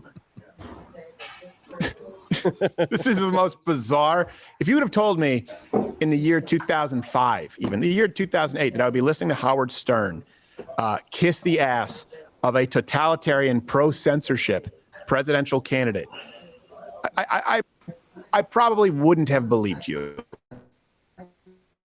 I used to like him. So she talked about, and let me just, for a second, you disingenuous witch, you just talked about human trafficking, and I didn't use another word because I'm trying to stay clean a little bit, and I'm a little pissed off by what I just heard. She just talked about prosecuting human trafficking and how there needs to be a consequence, and there needs to be dignity for people's lives. Yes, 100%. I think everybody is on board with ending human trafficking. You know what you could have done to make sure that 325,000 children did not go missing under this administration? You could have not rolled back policies from the Trump administration. You could have not been such a petty wench that you hated Trump so much that you did things to ruin the United States' southern border and make it possible for people to come into this country in staggering numbers, including children being trafficked, yes, as mules, as sex slaves, as farm hands everywhere. You caused this. And you want to talk about prosecuting one case in California when you just affected the lives of 325,000 at least children? Shut up. Also, let's not throw the baby out with the bathwater. Some human trafficking is good for the soul, because if I'm not mistaken, was it at her debate or the Tim Walz debate, Mission Control, where Donald Trump brought up human trafficking or J.D. Vance, and the opposition said that's not true. So that's not true. So they've said that it's not a thing, that it's fear-mongering. Just like Ohio, Haitians, 20,000 migrants who have no interest in assimilating in a population of 60,000 people. Springfield, Ohio. No, they're not eating domesticated animals. They're not eating wildlife in the parks. None of that is true, even though there are reports. Let's talk about the bomb threats, even though every single one was false. Human trafficking, fear-mongering. I just don't understand the virtue signaling. Like, I prosecuted it. You could have done a hell of a lot more than that in this case. Right? Do we have that border? They have a new one that they exported to B2, Tim? Yeah, I got it. All right, let's bring up for you right now. This happened 2 minutes earlier, so we're allowed to broadcast this for you now as we watch live, especially if you subscribe to SiriusXM in 2024. Here is Kamala Harris discussing the border, on which, by the way, she is firm and Donald Trump is soft. Has a tiny pee-pee. I'm traveling our country, meeting with mothers and fathers and children of people who have died because of fentanyl. This would have put the resources into stemming the flow of fentanyl coming into our country, killing Americans. Yeah. It would have done work to allow us. Undo all the policies that you undid from Trump. Just redo those policies. I'm a former prosecutor, as you know. I have prosecuted transnational criminal organizations. You love saying that.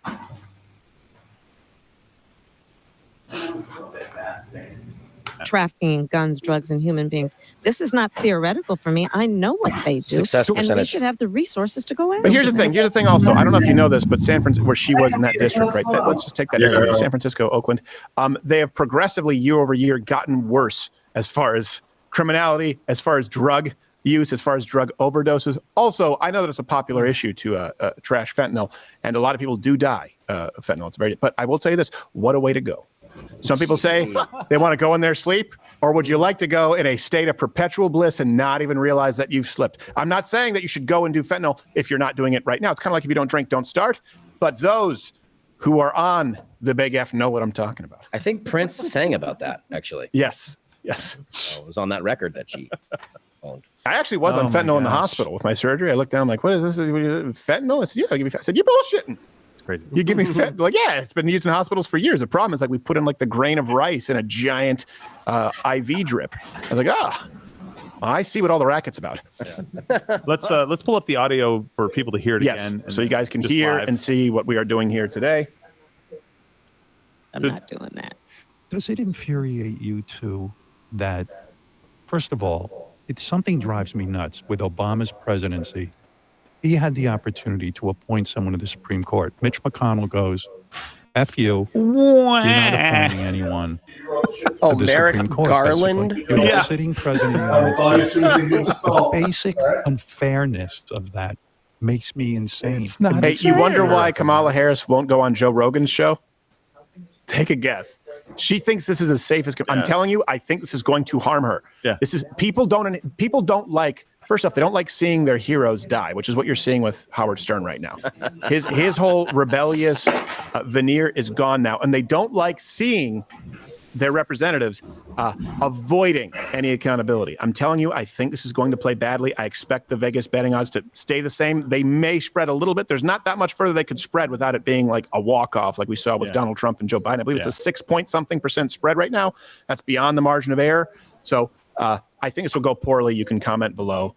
The only way this could be more of a layup is if he was asking yes or no questions. Yes. Yes. Like, that's what's next for her. And they were all can you yes. just ask me questions, yes or no? Yes. Will you be mean? No. No. Will you be good? Yes. Yes. Interview done. Can we trust you? Is Donald Trump bad? Uh-huh. Good enough for me. Did 9 years ago Merrick Garland not kidding on the court make you mad? Think about this for a second. Mission Control, let's put this in a Photoshop. Howard Stern is less rebellious than 60 Minutes Bill Whitaker. The bad boy of media, Bill Whitaker. Bill Whitaker is This the bad Sunday. boy. Howard Stern is sitting here and Bill Whitaker's like, I'll be your Huckleberry.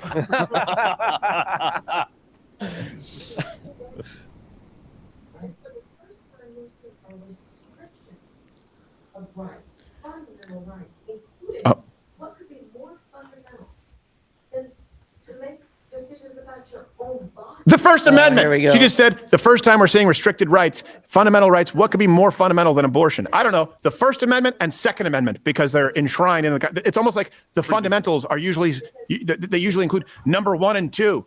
Maybe the one that lets black people vote. Yeah, I don't know. Maybe what could be more fundamental than 9-month abortions? Let's continue.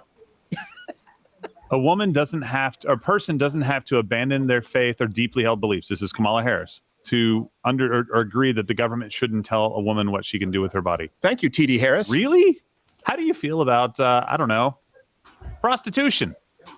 I'm a fan. There's another law where the government says you can't do something with your body. How did you feel about the COVID jab? All of a sudden, bodily autonomy, medical things, all that stuff went out the window. How do you feel about questioning? How do you feel about questioning the Wuhan lab leak theory? You have to be removed. That's right. That was mostly your fault on that one. Oh, now we're talking about same-sex marriages because it's 2024 and that's relevant. And we'll have another one in just a minute. Gangs. I got that one as well. Yeah, we got goes another clip. after gangs and doesn't fear death threats.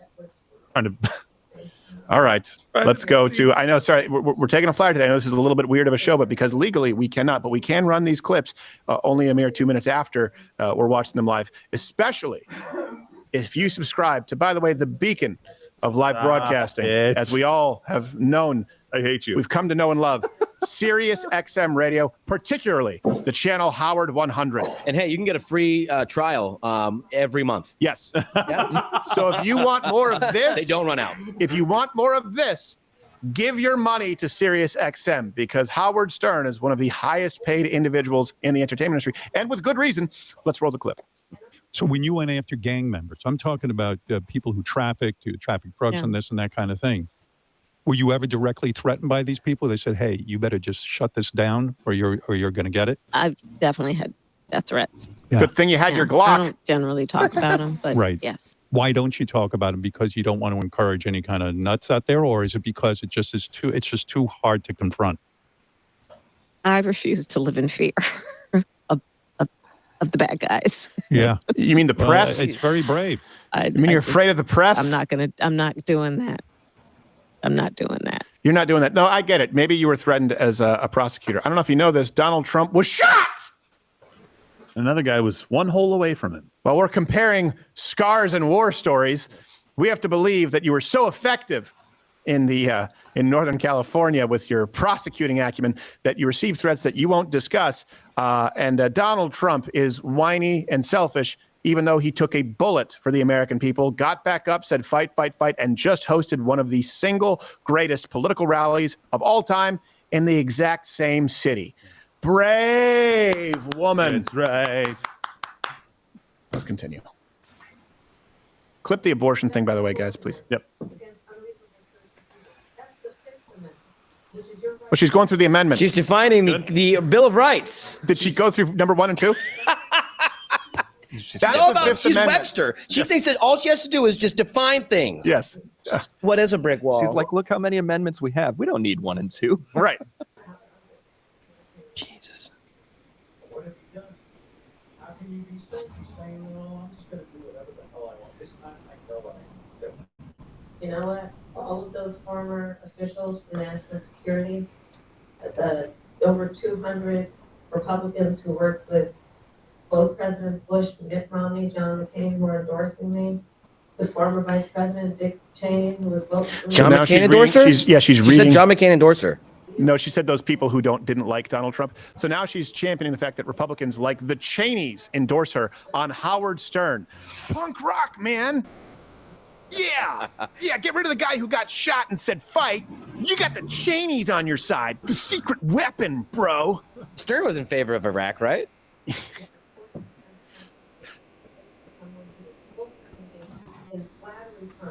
Vladimir Putin of Russia and send Yeah, let's bring it up for a second. She keeps bringing up testing kits for Putin. It's remarkable. By the way, you have said something I've been screaming about for years. I believe the United States Postal, I believe you can tell a society by its post office. Oh my You gosh. go overseas, you can't get a That letter. is not going to go over with black voters. The post office here in the United States is so fantastic. We take things for granted. Yeah, It will go over You well. can tell them that when they played kickball with my coffee machine.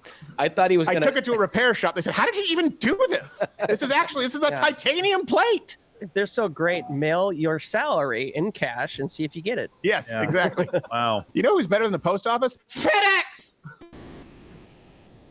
I thought Dems hated the post office because of Trump's appointee. What's his name? Think about the rebellion. Think about how rebellious they are. Like, I think that the American people should appreciate the post office. Do DMV next. And they should so love the IRS. No wonder everyone hates us. I mean, plenty of other reasons, but yeah. boy, we've been banned from every single major platform. Is this what you're expected to do when you host a show? Fawn over somebody like that? I thought the job, at the very least, like, you feel compelled to poke your finger in the chest of authority. We even did it with Donald Trump. I know that there are people in his circle who don't like us because they didn't like the impressions, and we poke fun at them because we poke fun at everybody. This couldn't be more it's almost like watching a Disney trailer. You know, whenever they go, returning from the vault, a triumph, a masterpiece, creative genius, me. So when did every interviewer and talk show host become Jimmy Fallon? I know. Well, a long time Just ago. agreeing. And Apparently, this is SiriusXM top-notch radio. Well, SiriusXM, they're the best among us. They are the finest. Yes, they are. And I will agree. Megyn Kelly's on there. She does a fantastic job. She actually does a better job than this guy. Yes. You can hear my album on there, but whatever. We have the abortion clip. if Yeah. you would like All right, for let's that. bring up the abortion clip. We can play it live because it's about 3 minutes do it late. live. So this is allowed. We are listening to it live along with you. And if you hear something that you want clipped, please let us know in chat. And do not forget to subscribe to the gold standard, Son of a gun. Sirius XM, particularly Howard 100. I know that there's nothing I like more than waking up with a strong cup of Joe 1775 coffee and my Howard 100 Sirius XM channel. Turn it up to 100. Howard Stern. Well, if it's too loud, you know what they say? Hey, if it's too loud, just turn it down. Here's the next clip. Like, I ask people to take a step back. Let's just think about it this way. Whatever your gender, Right. and it's not about abortion. You have basically now a system that says you as an individual do not have the right to make a decision about your own body. The government Do you have two has brains? the right to make that Two decision hearts? for you. 20 fingers, 20 so toes? regardless of how you feel about abortion, Nope, not regardless. think about what that means. You know, the strength of America includes that we have been committed as Americans, it's part of our spirit, To bring life into the to world. the expansion of rights. Right. And for the first time, we're seeing a restriction What? of rights, Like, fundamental first time? rights, You mean, oh, she's talking about the Department could be of more Disinformation. fundamental Oh, no, wait. than The first time to rights make have been. decisions She's talking about the your assault own weapons ban, body. which would ban most And that's what semi-automatic has happened in handguns, Howard including her Taylor. Glock, Wait, unless it was look, California. Oh, no, this is wait. not- She's talking about killing babies. This The only issue right is the not left about believes trying in. to convert people, right? Right. Because one does not have to abandon their faith or deeply held beliefs to agree. Right. The government shouldn't be telling her what to do with her body. She will talk with her priest, her pastor, her rabbi, her imam, but not the government. Okay, so hold on a second. Let's just go with that. Imagine yourself in a confessional booth because she mentions priest. Like, forgive me, Father, for I have sinned. What did you do? I swore a little bit. I lusted after the Farrah Fawcett poster, but that's natural. Also, I killed an 8-month-old baby. That's fine. Go ahead and sin no more. 2 or 3 prayers, you should be good. I mean, that's quite a few Hail Marys, but you'll get through it. Yeah, it's fine. It's fine. And an imam, I mean, you just have a rapier come straight through the confessional booth. It's just the gaslighting that takes place. You don't have to abandon your beliefs to support my platform, which believes in abortion all the way up until and including birth, period. You actually, if you think about it, it's almost like you have to abandon your Christian beliefs, right? To believe that it's more sensible for states to have the right. So, for example, in 9 states, they do allow abortion up until and including birth period, but some states have a heartbeat bill. That's more of a violation of your Christian conscience than my platform, which is no exceptions ever. Right. Yes. Thank God for Sirius XM. No, I think she's got a point, though. When my neighbor's dog keeps crapping in my front yard, I don't think I should have to go to the government and ask if I can shoot that guy. Yeah, exactly. Yeah. or at least rough him up a little bit. Yeah, a little rough. I don't want to abort him. Right. I just want to beat him up a little. Rough him up like the Capones did her when she was prosecuting attorney in California. Who is this resonating with? And we've got another clip we can go to in 1 second. We'll do that. But who is this?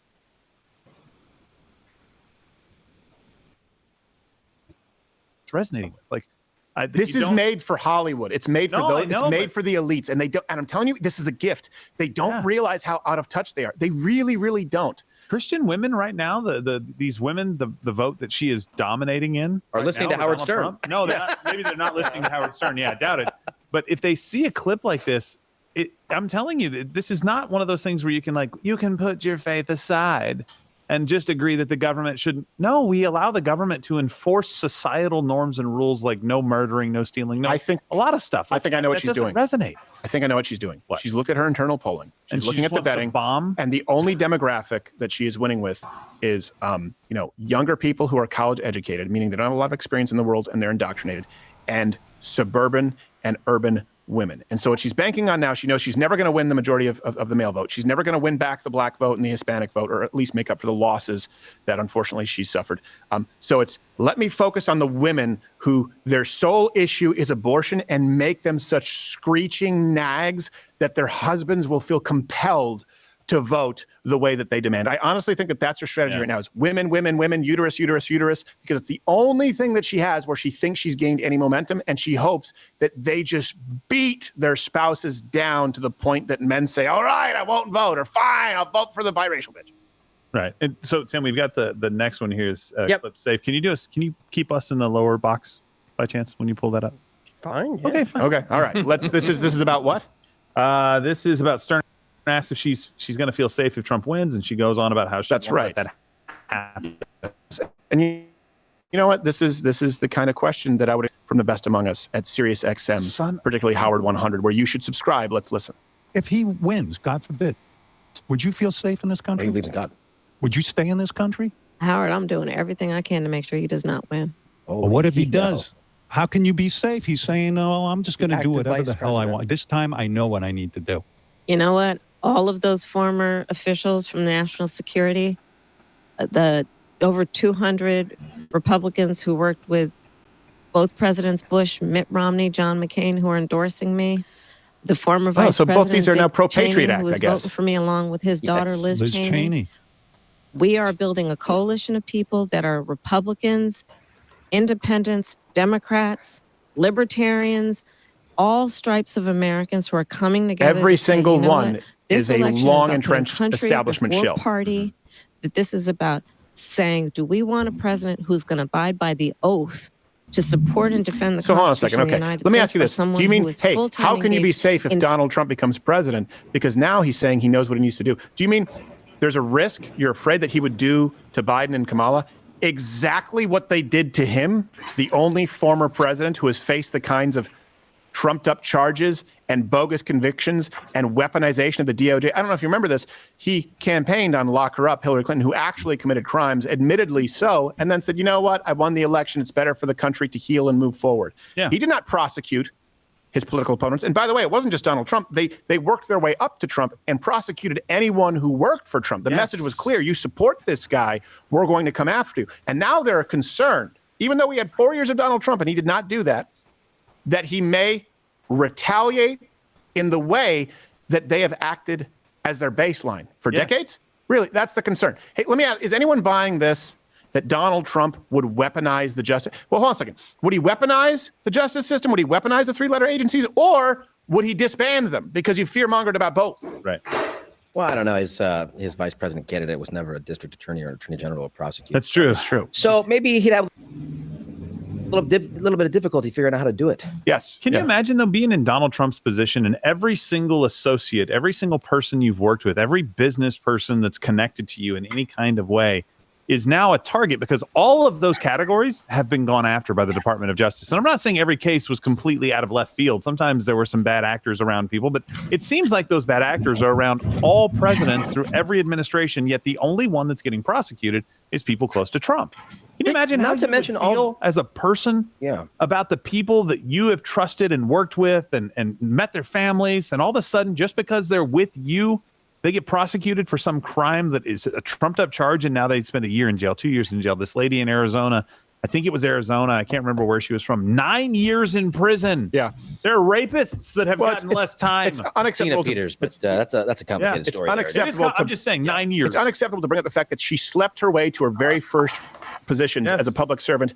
But the media should be championing and broadcasting from pillar to post a rape that never took place with a person who never experienced it, allegedly, whose cat is named Vagina. In other words, you can't bring up the truth of one, but you can fabricate another. And we've seen it. Let's go to... We've got another clip if you want to do that and just keep... Well, let me just listen to Howard Stern a little bit more, and then we'll bring up the clip for you guys. We appreciate you bearing with us because, again, legally, we're walking this very fine line. But I tell you what, it doesn't feel like a burden. It feels like a joy because I get to listen to Sirius XM Howard 100.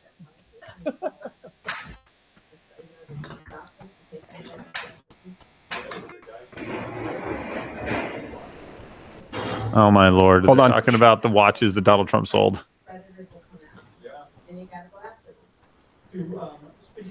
Wasn't Kamala's necklace 50? Oh, whoa.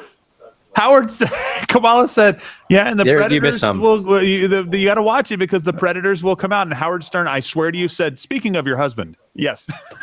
It's a Predator. We'll clip that and get it to you in just a second.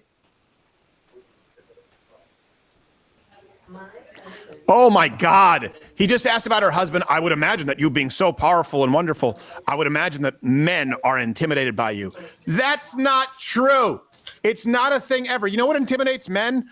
Other men who are more capable. You know what does not? A woman who has suckled at the public teat for the last several decades. Even if a woman is a CEO and has a bigger salary than a man, guess what? We don't care. Men don't care about women's professional standing. We're not intimidated by it. That's why men will just as happily vote for a CEO, or Bill Gates will date a waitress, so long as you have the right body parts. I'm intimidated by a live turkey. Not a turkey neck, that's for sure. Live turkeys are dangerous. They're no joke. Canadian geese, the Haitians were doing us a favor. Put them in a fight. Please clip that. It's so intimidating. Strong woman. This is this is what it's. Call her daddy, right? Boss girl, you go, girl. Women, please. Never believe that men are intimidated by your success. If you are successful, if you are capable, if you are smart, if you are funny, men are not intimidated by you. Right. That's not the reason that men don't like you. Never has a man said, you know what? She's hot, she's kind, she's gracious. I think she'll make a great mother and wife, but by God, she's too smart. Yeah, it's never that. It's always, my God, she keeps talking about how smart she thinks she is. Yes, exactly. All right, let's mute that, grab the clip for you guys listening. Again, we can play this because it's 3 minutes removed from the wonderful broadcaster to whom you should readily subscribe, Sirius XM Howard 100. A real broadcast, I ain't pretend radio in your whatever this is. Yes. Not studio. Pretend. In my painted on This is your shirt because bedroom. it got washed on hot this week. I feel like I'm in a I'm wetsuit. watching a variety of things. That's how I catch Morning up. Joe. Yeah. He's sometimes. something, huh? Yeah. Morning Joe. Uh-huh. Nice plug. I love that guy. I do too. Joe Scarborough. Hold on, Yeah. pause. Howard Stern loves Joe Scarborough. Howard Stern loves Joe Scarborough. So does Kamala. So, who has dirt on Howard Stern? This is a Gotta be guy Joe who is Scarborough. such a depraved degenerate that he is trying to go to choir boy. Look, you know who we are, warts and all. I'm a Christian conservative. I probably could clean up my act a little bit. Howard Stern went from strippers playing harmonicas with their vaginas and putting midgets and disabled people into celebrity boxing matches to now saying, I tell you what, boy, that Morning Joe Scarborough really does it for me. What cosmic bunny hole did I fall into that this is the world in 2024? I'm sorry, keep playing the clip. But what we are seeing today is the merging of the elite and legacy media. And dear God, if I ever become like that, take me out behind the barn and kill me like Christy Nome with the dog. Also, if you're interested in that vagina harmonica playing, the band is called Oh Sister, Where Art Thou? Yes, it is. Look it up on Sirius XM. Yes. Let's finish. XM. Howard 100. Okay. Former Republican. Yes. He can't vote in his own But he party. loves our country. I don't He- agree with him he on every does. issue, but we agree on I think the most important at this moment for sure. Me. Yes. We agree on the most important thing. Me. I'm so tired of this thing. The SE Cups, the Anna Navarros, the Joe Scarboroughs, the Anna Navarro's, the I used to be a Republican. And yes, I know I said it twice. I used to be a Republican. Did you know I am Cuban? Well, you don't sound it. Well, then I lost weight. You don't look it. And there's nothing about you that's Republican. Have you heard Morning Joe lately? It's basically just as bad as Jen Psaki's show or Rachel Maddow's show or insert idiot here at MSNBC. And like, oh, I love that guy. He just loves his country. No, somebody who's a Republican who goes against everything they believe in because they hate one person and says screw the Second Amendment, screw the First Amendment, screw individual freedom, screw markets, screw everything is not a principled person. I'll tell you exactly what the dynamic is. They don't understand that the voting demographics have shifted entirely, right? When you're talking about, that's why the Rust Belt has gone more Republican. That's why you're seeing young people going increasingly conservative. That's why you're seeing the black vote, a higher and higher percentage going Republican. I'm not saying it'll ever be a majority. That's why you're seeing a Hispanic vote, which in many scenarios is actually split going Republican. In other words, they are gravitating toward a Republican Party now, a Republican Party that has left behind the people you're clamoring to. In other words, these people are saying, yeah, I like Donald Trump because he's not like the Bushes, the McCains, the Cheneys. And you guys are going, dear God, remember how great the Cheneys and the McCains and the Scarboroughs were? That's what's happening right now. Yes. And these people can't understand why the American public is fleeing. They're fleeing the old school Republican Party. And you are now saying, hey, that's us. That's us. When you think us, think Liz Cheney. Yeah. It's like SiriusXM doing an advertisement going like, we got the guys from NC, not Justin or Lance Bass, but the guys from NC. Yeah, exactly. They're going to be, we have two of the Backstreet Boys. You've never heard of them, but they were on stage. We have the third Moffat brother. We have 3 of the 98 Degrees here in the studio. One of the Spice Girls. The spiciest one. So, what is she going to pop out of her vagina? You'll see on Stern 100. That's why they call her Spooky Spice. You never know. By the way, Morning Joe is so good. The Monday after the assassination attempt, part 1, they pulled his show. They pulled his show the Monday after the assassination attempt because he's such a great journalist. They were actually afraid, according to a person familiar with the matter, the decision was made to avoid a scenario in which one of the show's stable of 24 guests might make an inappropriate comment on live television that could be used to assail the program and the network as a whole. Joe Scarborough and Mika, or whatever her name is. It doesn't matter. It's called Morning Joe. Joe Scarborough is such a great reporter that the biggest news story that probably we expected in our lifetimes, a president was actively shot in an assassination attempt, and they're like, you can't go on air.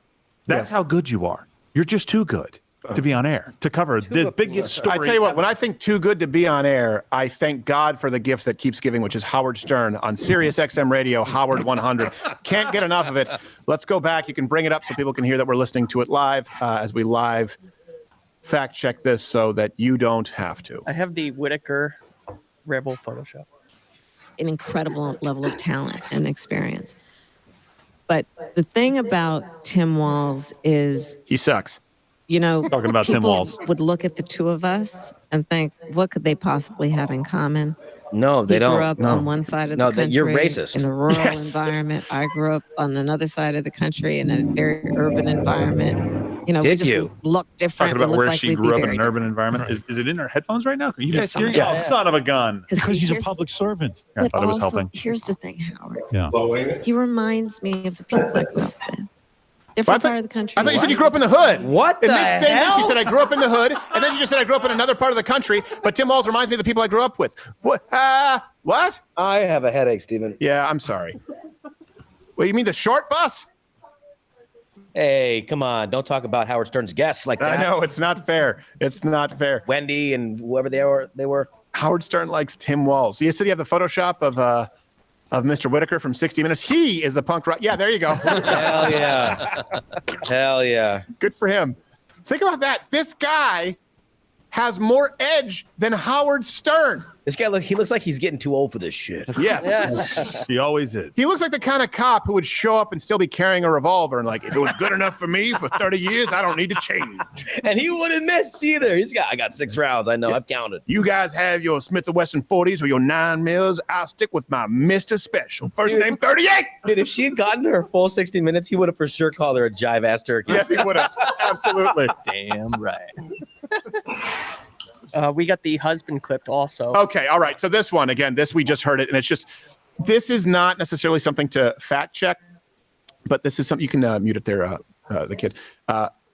But it just gives you an idea as to the theme of this. You have to understand before you watch this clip on the beacon of journalism that is Sirius XM Radio, Howard 100, you need to take into account, picture yourself, preparing for the show, right? You have some questions you know you're going to ask, and then you have some kind of in-between space where you're going to be flexible, maybe think on your feet, of course not if you're Kamala. And so he said, I want to go into this theme and make this the era of the woman. I want to ensure that I get this talking point in there that men are afraid of successful women.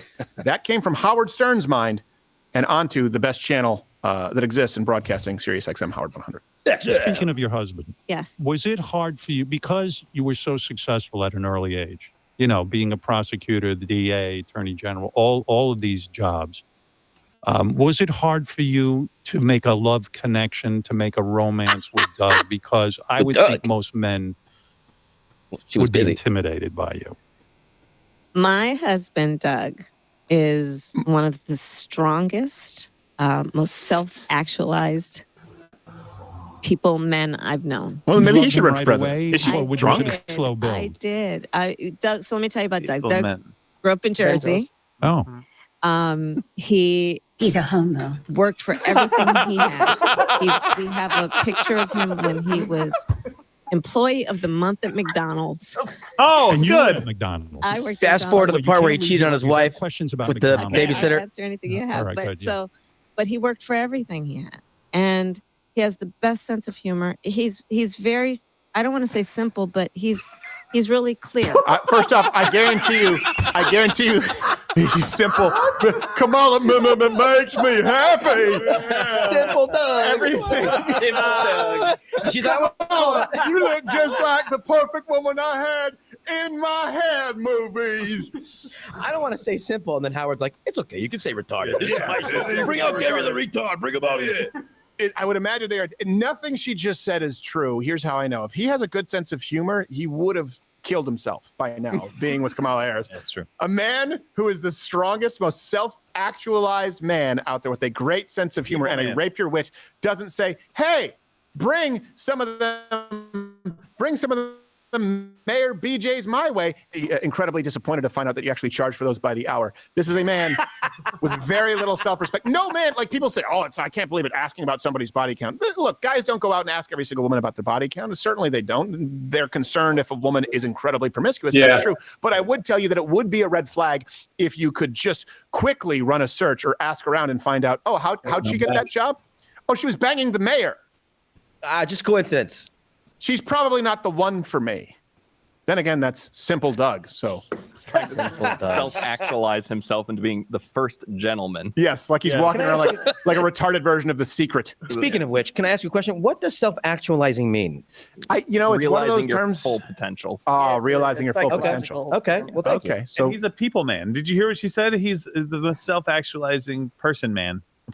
She did. She was trying to be politically correct, and then was like, "No, he is a man. A person." We talked about this last week. He said, "I would appreciate it if you would call me a man in public more often." Yes, but if you don't want to, it's totally okay because this is really your show. Okay, and if you don't call me a man, the babysitter will. Yes, and you know that's true for my first marriage. You will respect me as the man of this household. Oh, you won't? Well, we'll talk about this later. You dirty goy. Whoa. That's him saying it, not me. Yeah, no, not you. I think Gentiles are great. Yeah, personally. They have ball gags and handcuffs in their nightstand, but they're exclusively for him. That's what law enforcement experience. She's the kind of woman who doesn't respect his safe word. What do you think it is? I think it's. Oh no! I was gonna say biryani. It says I love you. So then and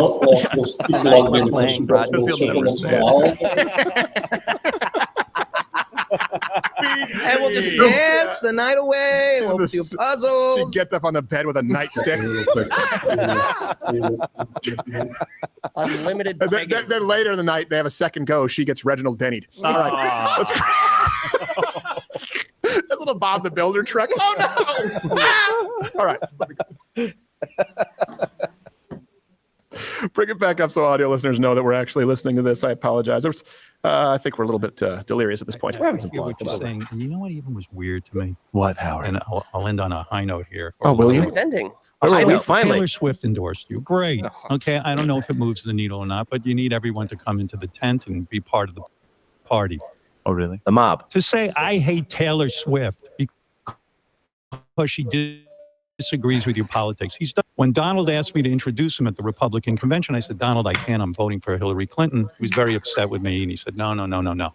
And then he hated me. You know, then I was a bad guy. How did he hate you? No, he lost respect for you because he was there when you were bitching about the FCC under the Clintons, where you received record fines for naughty words. And Donald Trump was there supporting you. At the time, the Clinton administration and their three-letter agencies were prosecuting you in the court of public opinion. Donald Trump appeared on your show 40 times. And then because your career was largely over and you wanted to be a part of the elite, you decided that you had to get in line and endorse and support Hillary Clinton. This idea, people are like, Donald Trump expects a complete undying loyalty and sycophants. No, I think a guy who actually helped your ratings more than 40 times, who stood in the pocket for you when you were being taken off the air, people were trying to take you off the air, and he stood by you as a friend. I don't think that it's wrong for him to feel betrayed when you endorse his political opposition from whom he was defending you. Yeah, it's like what Dana White said was perfect when he said, when Donald Trump asked me if I would announce, I think it might have been the same convention back in, no, maybe it was 2020, but this one was the 24 for Dana White. Oh, 24 is for Dana White? Okay, so he was asked if he would announce him and talk, and he was like, yeah, of course. This guy went, and then he went through the history of all the things he's done for him. He was there day one for the UFC. He was there for me when I needed this. He was there. I'm going to tell him no. And you know what else? And that to me, that was like, oh, well, he might disagree with Trump on some things. He might have some different ideas. He might not actually want necessarily to vote for this, but he might not think he's the best candidate for the party. But because of those relationships and because of that crap, he's like, yeah. Well, not only that, he would have had a reason not to, because Donald Trump was they confectioned me on this. I believe he was an investor in Affliction Fighting, which was like running opposite the UFC. So that's another thing. And Dana White saw it like, hey, he supported us. He gave us the Trump Taj Mahal when we were starting in New Jersey. And you know what? He did that. And I saw it as healthy competition. Dana White didn't begrudge them for competing against him. And he still came out and endorsed Donald Trump. Howard Stern is a coward. And I think someone has dirt on him. Let's go back and listen a little bit more. I'm sure we'll have some more clips. This is going to go badly. 3 or 4. I have 4. I'm going to hear the wrap up on Howard Stern. You can audio listen to it for a second. And that's why I'm so committed on what I call an opportunity economy. I think you'd be a Can great Mission Control get us president. Howard Stern's salary, by the way, I think please? you're compassionate. I think you've had all the life experience. Our current economy I has love no your opportunity, by the way. experience as a prosecutor, and I want to thank you because I know I'm getting the high sign. I want to thank you for all the years of public service. I appreciate Public anyone service. who really Public serves service. the public and serves them in a way. May I kiss And your I know toes even before you as a leave? prosecutor, If you're such a you've great got public people servant, out of- why did none of your own public vote for you the first time they had the opportunity in a primary on a national scale? You were such a great servant that people who shared no connection to your state beat you in your own state that you served. I encourage people not to vote who are thinking in a direction of endorsing Vladimir Putin and all that stuff. I hope people get out and vote. I hope we wake up and just end this nightmare. And You mean the nightmare, right? You're talking to the vice president for 3.5 years. It's her nightmare. My mother's beside herself that you're here with me today. What's her name? Ray. Ray. Ray. She Hi, goes, Ray. my son is going to interview the vice president of the United States. Think of the selective outrage. Wow. If a conservative did what Howard Stern did to women and to the disabled and to the transgender community for decades, they would never give. In this case, they just act like it never happened. With no mea culpa. Like if I was just calling Whoopi Goldberg a smelly N-word nonstop, could you imagine anyone, for crying out loud, Republicans need to defend Joe because Republicans are afraid to come on this show because it's edgy. Right. They'll go on Howard Stern because it doesn't matter. They stick together. And it's easy to do when none of your values are of any conviction. Yeah. During the break, confessed that they were playing hooky. Wow. And so I wrote Howard them. Stern's- No, they were So saying that you're a hooker. So she tried their parents for That's what we truancy. Yes. Well, listen, Which is a thing she did. Yes. She tried a black woman for not having her daughter in school because of her daughter's shingles. Right. Not shingles, sorry. Sickle cell. Right. And let's pull. Tried her for truancy, took her daughter from her. I don't know if we've talked about it on the show, but let's also pull that clip that we're just talking about Donald Trump endorsing Hillary Clinton because he was saying, I can't believe, what he was doing, then come out and insult somebody. That's exactly what he did. And we'll run that clip after that I have here from him on Kathy Lee Gifford and on, who was the other one? Ellen DeGeneres. In other words, you did exactly what you're accusing Donald Trump of doing. Yeah, and he makes $90 to $100 million a year to do it. And guys, look, this is why per year on Sirius. That's almost as much as me. Yeah, it's no small thing because I know that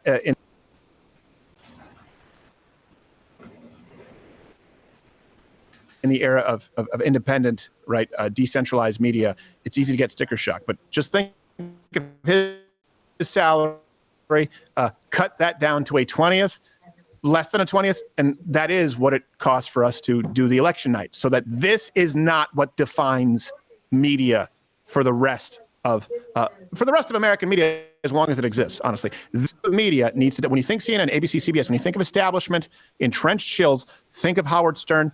Just as much, $90 million a year. We're talking about a couple to a few million to have the kind of infrastructure on election night, the election live stream of the century, November 5th, 2024. And we do need your support. No one here is making the kind of, by the way, larger viewer and listenership overall, but not the kind of money that is given to the Howard Sterns of the world who play ball. So please do consider, click that button if you're watching on Rumble to join up. Not only do you get a show every single day, weekdays at 10 a.m. Eastern, but you also get Nick DiPaolo, you get the network, you get access to any, of course, Mug Club Undercover. It is entirely funded by viewers like you, or just between now and election, $9 a month, go Mugless.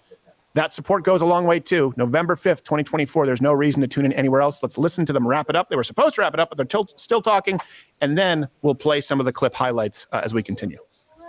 You really love that. We love it. Our whole family does. It's not a campaign depending thing. No, God, no, Wow. no. Well, Sounds real, whatever it I is. haven't been able to watch it a lot recently because I am campaigning. Because also depending on where they're driving, the time of day, you got to Who wake is up. your like favorite driver? Lewis Hamilton, of course. What? I don't even know who that is. Formula he's leading One. Mercedes. You don't know. Oh, very American. Oh gosh. Get out of here, dude. I think you should see. You just pissed off the NASCAR vote. Wow. Good job, Kamala. Name her favorite cricket player. Yeah. I think golfer near the White House.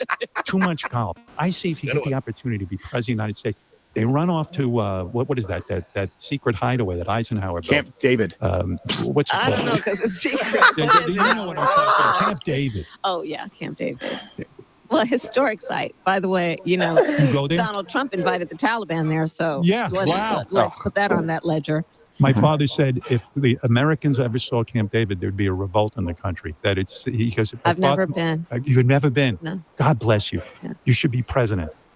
If you never go to Camp David, that'd be amazing. She's never been because she's vice president, dummy. It's for the president, dummy. And the current former vice president, sitting president, Joe Biden, doesn't even like her. That's why she's never been to Camp David, which you couldn't find in your memory bank. I think it would be kind of dope if the Taliban had saw Camp David and a little bit of America and been like, wow, this is what it could be like. Yes.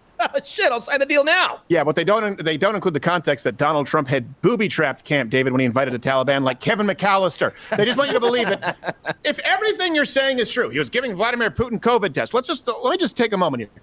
He was giving Vladimir Putin COVID tests. Mission Control, can you bring? Is that a thing? Because they talked about it 3 times. Okay, let's assume that that's true. He invited the Taliban to Camp David. All right, that's true. And he says that he's going to weaponize the DOJ. Okay, hold on a second. Let's assume that's true.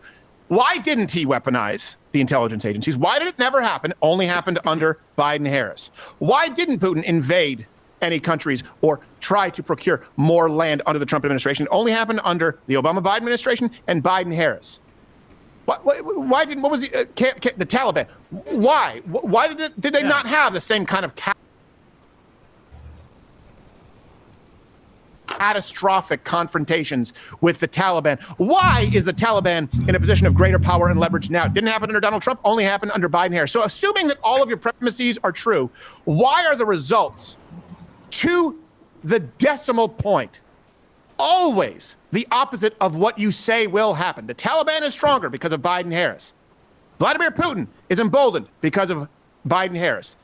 And the DOJ and our 3-letter agencies have all been weaponized because of Biden-Harris. Let's assume the premise that you present is true. Then why are you the one solely responsible for the results? If Donald Trump was the one who killed border security, and Donald Trump wants to run on border security, so he killed your bill. Why is it that only you quadruple the illegal border crossings? Why is it that only you were the one who single-handedly increased fentanyl distribution in the United States? Why is it that only you exponentially increased sex trafficking, which, depending on the day, you say is a thing or maybe isn't a thing? Why, if Donald Trump wants to censor political opposition, why is it only you and your administration who had a department of misinformation and is now campaigning on reopening some variation therein? Why is it only you if we assume that all the bullshit premises you claim are true even happen to be true? Why are the results always, without exception, leaning in one direction? Can anyone answer me that? Can anyone answer me the question that if Donald Trump invited the Taliban to Camp David because he was so friendly with them, why they're the ones who decided to start lighting shit off under the Biden-Harris administration? Can anyone explain to me where if Donald Trump was such a lackey, such a quisling for Vladimir Putin, allegedly sending him COVID tests, okay, then why did they decide to go after Ukraine under your watch? Why did Crimea happen under Barack Obama? If Donald Trump was so dead set on prosecuting political opposition, why did he not do it when it was one of his signature issues in regards to Hillary Clinton, which is why he won that election, because he wanted to heal the country? And why did your administration, and not just your administration, but the Obama administration, target Tea Party goers and conservatives through the IRS, and then you have done it through the FBI and the CIA? You have gone after parents for showing up at parent-teacher conferences when they're having transgender bathroom rapes. It's you. Why are the results always worse from you, even on the issues that you are choosing to campaign? And it wouldn't be such a big issue if you didn't suck on all of the other campaign issues also. Can anyone answer me this? Can anyone answer me how the Taliban was better off under Donald Trump? How Iran was better off under Donald Trump? How Putin was more emboldened and dangerous under Donald Trump? Can anyone actually, because we know this broad's not going to give an answer. She's incapable of it. We know that Biden's not going to give an answer. Think about that for a second. Think about this for a second. You don't like Donald Trump. I got it. Okay. You think he's bombastic? Sure. But at least you hate him for the things you know about him. We actually have it. Think about it. Biden, Harris. Biden, Harris. That was the ticket. Biden, Harris. Joe Biden is not able to put together a plan or articulate it because he is suffering from some type of neurodegenerative disease. He's not capable of answering questions or outlining a plan. Kamala Harris is incapable of doing it because she refused. Have you ever had an administration that cannot, and I mean is physically and mentally not capable of answering any issue as it relates to policy? Biden, Harris. Name me anyone less capable or less interested in answering questions on actual political issues as a matter of policy and as a matter of proposed legislation. You cannot. Let's go back through it. Okay, you got Clinton Gore. All right, Clinton Gore, at least you may not like him, but Bill Clinton was able to actually articulate his policies, and Al Gore claimed he invented the internet and made a bunch of money off of inconvenient truth. Bush Cheney. You may not like George Bush, although I think that he was more articulate than Kamala Harris. But you certainly know that Dick Cheney was able to articulate what his plans were. You just didn't like them until now when you liked them. Okay, Donald Trump, Mike Pence. Well, you obviously hate Donald Trump because he was able to articulate and implement so many of his plans. That's why you call him some kind of a dictator. We have to go back to. Do we have to go back to Bush Sr.? We have to go back to Quayle? Well, hold on a second. No one actually believed that George H.W. Bush was a moron. He was able to articulate policies. Again, you didn't like them. Reagan? And Bush Sr.? Biden, Harris. Has there ever been an administration more fundamentally incapable of basic rational human thought at this point in their lives, or the ability to articulate them? And that is not really, I say that without a hint of hyperbole. I can't name you any ticket that's even close. That's even close. That's why they need to do Howard Stern, which, by the way, still the best broadcaster in the business, and you should definitely subscribe to Sirius XM Howard 100 because it's the gold standard. And sometimes the gold standard isn't enough. Nay, I would say platinum standard. He needs to make sure he keeps that $100 million contract. Yes. We need to make sure this man is paid. Otherwise, we don't know what he'll do. Yeah, if he runs out of Pert Plus, that hair might just fall down. Yes. And then what am I supposed to scrub my ass with? Yeah, well, he also jobs to get people. Make sure you use Pert Plus Kids because you already have people ready. So technically, that's more your wound weeping. Sorry. I know she's trying to show that. I just wanted to make sure I didn't mishear and we didn't cover, but Don't show it if it's not. V2. I mean, Just the top of it. I just want to understand make why sure I'm we not even have the crazy. Dearborn office.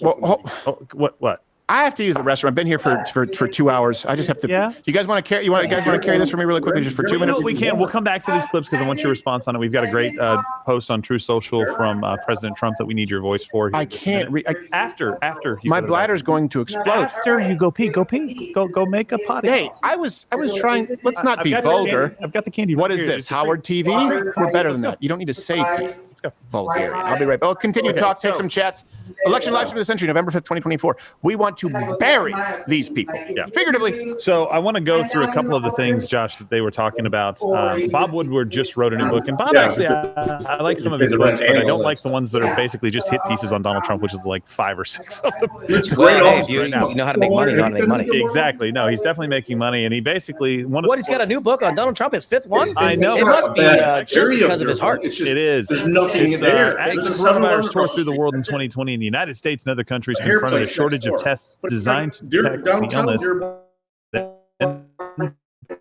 President Donald Trump secretly Vladimir Putin for his own personal use. That's what they were talking about. I'm like, okay, so you're mad that he sent like maybe 10 tests to a world leader? Yeah, how many tests is he sending? And placing for Michigan clients or anything like that too. Yeah, I know there's some or. if it was so secret, how'd you find out about it? And also, what a scenario that is. Even if it's true, I don't know that I care a ton. Like how we on board sometimes, or if they're actually going to him. I get the. It's like it's like risking prison time to smuggle a couple grams of weed. Yeah, exactly. It sounds like a weird. They're going to use it to try to say that he's buddying up to Vladimir Putin. They're saying that he's had 7 phone calls with him since he left office. Listen, I don't know if you know how diplomacy works, but sometimes you do favors for people. Sometimes you actually reach out and talk to people to make sure that when it does come down to getting them to do what you want them to do, you have a relationship to work from. It doesn't mean you're the friend. Do you remember when Hillary Clinton went over to Russia and tried to hit the reset button? Like that was the same kind of attempt, though it was an epic fail because I think the reset button actually said something different instead of reset the relationship. Whenever I verbalize with anybody, I tell them, don't even bother calling. Yeah, exactly. Go screw yourselves. Well, the question I got to ask is, what other world leaders did Trump send COVID tests to? Exactly, because if he's sending them to South Korea, sending them to England, I mean, probably not England because they probably had them. Yeah. Probably send them everywhere. I'm thinking of some countries that might not have the resources, but yeah, it's currency.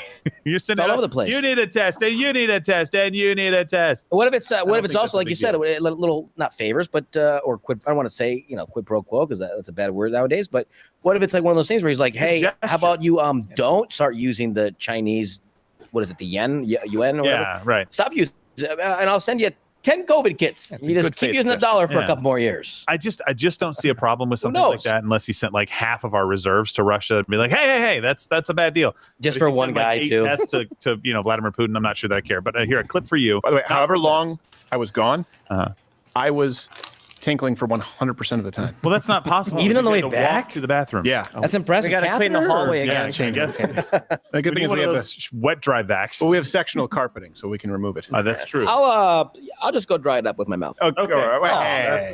All right. That's absolutely so. Thank Kamala you, Harris Doug got an Harris. interesting question. Okay. On The View. Oh, that's right. She just appeared on The View this morning. Well, hold on. We have to let people know who are tuning in. It's the Howard 100. We had it on the screen. Okay, all right, a second ago. Do you want to do View now, or do you want to continue with Howard then do View? I think they wrapped on the. Don't we have clips from Howard? Yeah, we do. We have more clips. We should do the Howard clips. And then we'll go to The View. Okay, fine. I'm not mad. I'm just fine. No, fine. He's like, then we'll go to The View. Why would we go to The View and then we have to wrap up Howard? Well, let's wrap up. He's earned that much. He's the broadcaster of our generation, Gerald. He's not. The king of all media. Let's go to He's the king of all media. The husband V2 because I heard this live and we can cut it short like once. Okay, yeah. Because I heard this thing live and the brain fart. I just want to make sure I hear this correct. All right. Okay. Gerald's clip. In moments of crisis, the predators will come out. Yeah. And you got to go after them. Speaking of your husband, yes, was it hard for you because? I'm sorry, I know you're right. Yeah, you're right. Speaking of your husband. Speaking of your husband. What in the world? So let's just recap. So in the there's more. Throughout this interview, he praised our intelligence agencies, the Cheneys, Taylor Swift. I mean, it's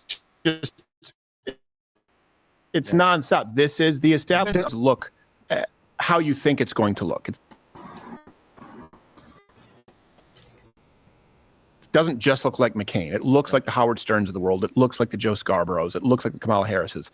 It looks like the Faucis. It can take many shapes. It's like It Follows. Let's what's the next clip? So we can actually go in order here. So Walz, Biden, I think, is the next one in the line. So clip. I have a Darkest Skies one. I don't know. Okay, yeah, do that one. I saw that one. Oh, okay. Okay. Darkest Skies. We're in for the darkest skies on the planet. Like the sun's literally going to go out. This is how I feel. And God bless you for doing this, because I'm really afraid that people, good people, bright people, are discouraged from going into public service now. They're like, I don't need it. I don't want to be threatened. I don't want to be told that, I'm for science and I'm an idiot. It's the whole thing is crazy. With all the pressure on you, is there you can't go to a therapist, can you, and say, yeah, I want to unload a little bit This here. is my fourth beer. Me? They. No, but seriously. Yeah, we can tell. Because there's still that one taboo in politics. If you go to a therapist, you're weak and you're probably insane. And to me, You used to be having sex with kids, but we've blown the lid off that one. Like, so you're trying to work on yourself. Here, let me I come back. He wish says Donald dark would go. skies. So dark skies. He also says, let's wake up from this the current nightmare. I don't know if you know who's in office, Howard, broadcasting credentials, notwithstanding, because he's the best. He's the best there is, the best there was, the best there ever will be. We all agree on that. The darkest skies right now. And then he talks about public service. Hold on a second. He says, as opposed to these billionaires, public service, wouldn't that mean, okay, you are paying the public back, you are serving the public back because you have benefited from them, because you live in a country that the idea behind public service is you live in a country so great that it's a way to give back. Okay.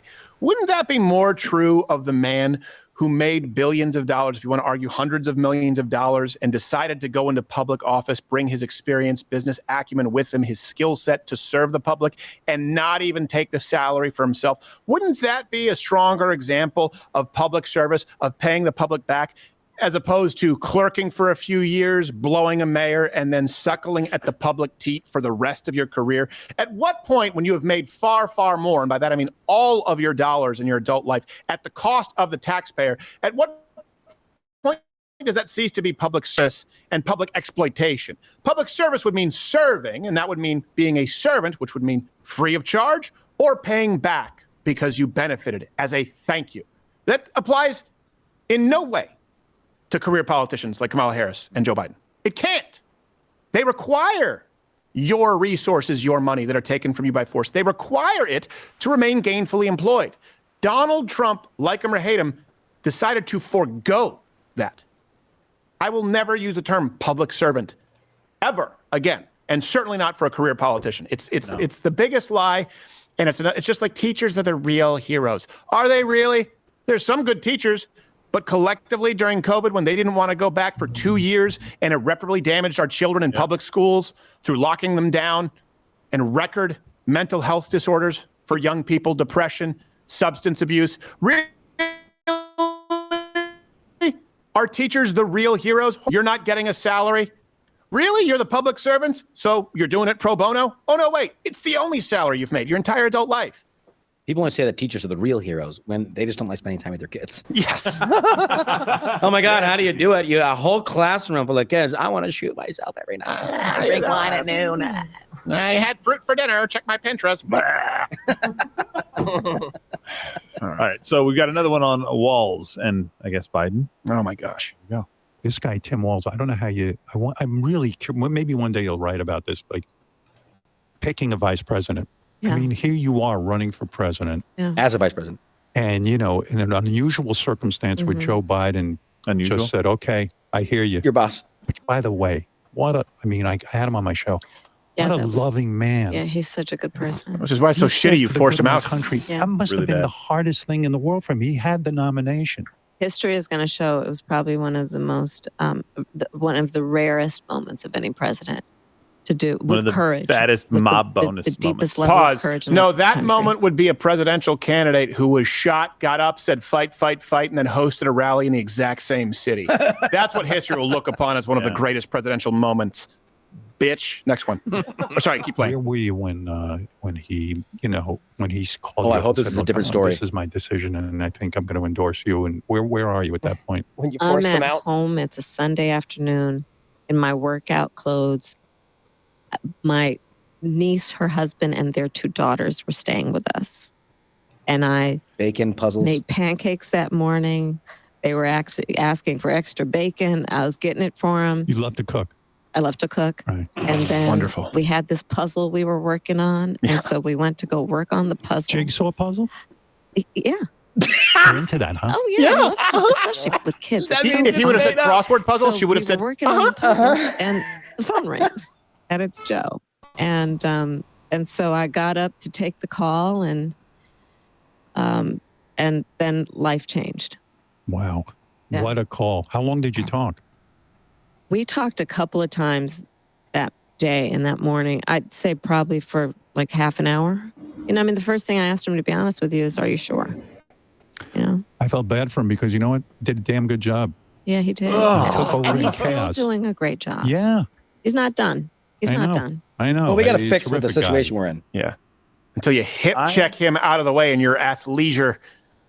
You know what? I know she's trying to. One, we all know that this was a hit job, right? This was a hit job on Joe Biden. There is no Joe Biden was being a good guy. And oh, golly gee, I was shocked when he called me and I was making breakfast. You know what Donald Trump would have said in the same situation?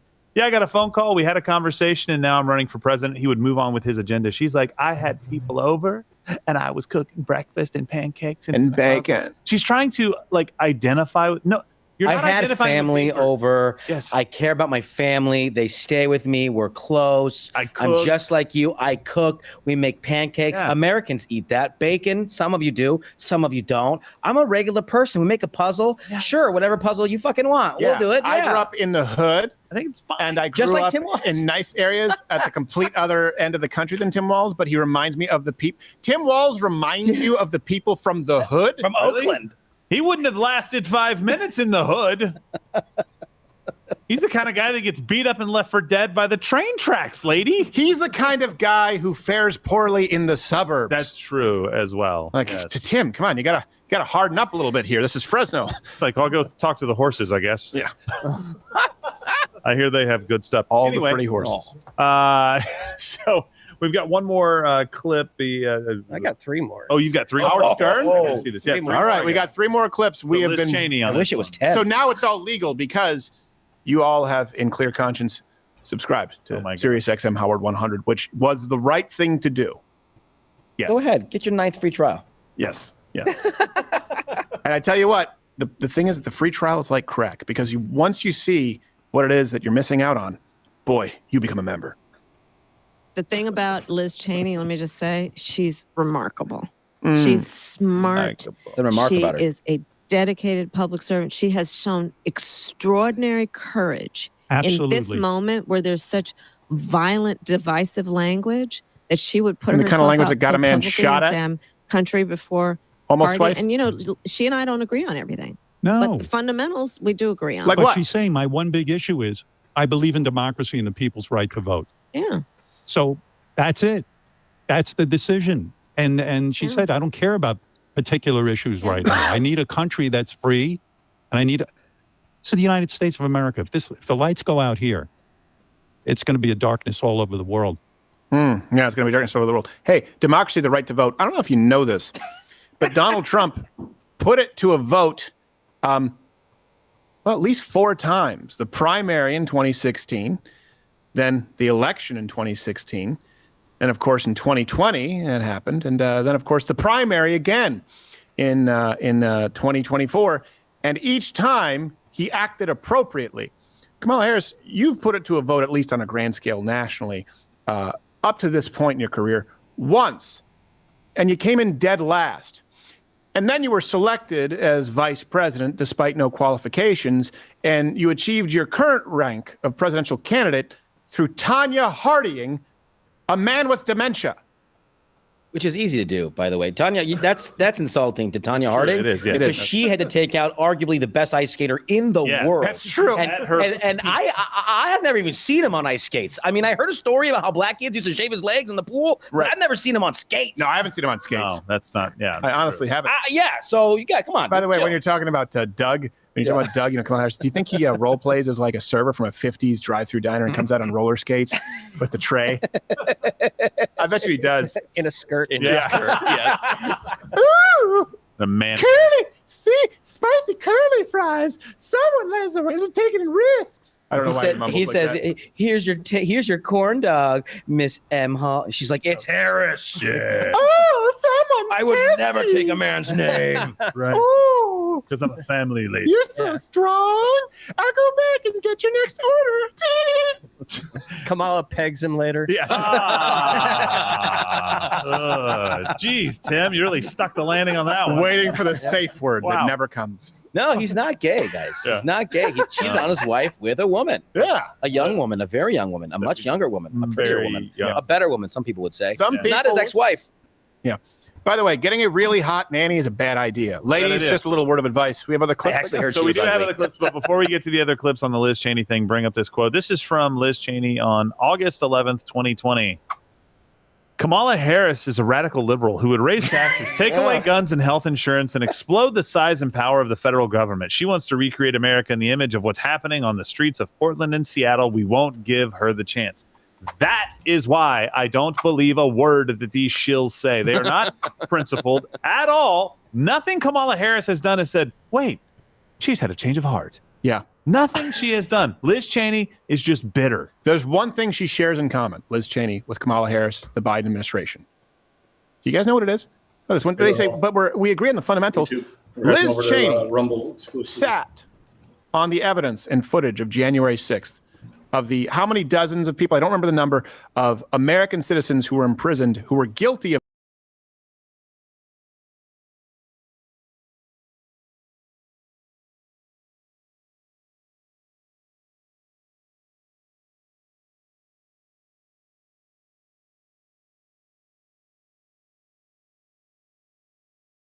who actually did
Israelis and Palestinians can live securely side by side in a lasting peace with equal measures of safety, opportunity, and dignity. Now, moving on to the hurricane, Hurricane Helene. President Biden and Vice President Harris continue to use every tool available to help communities devastated by Hurricane Helene.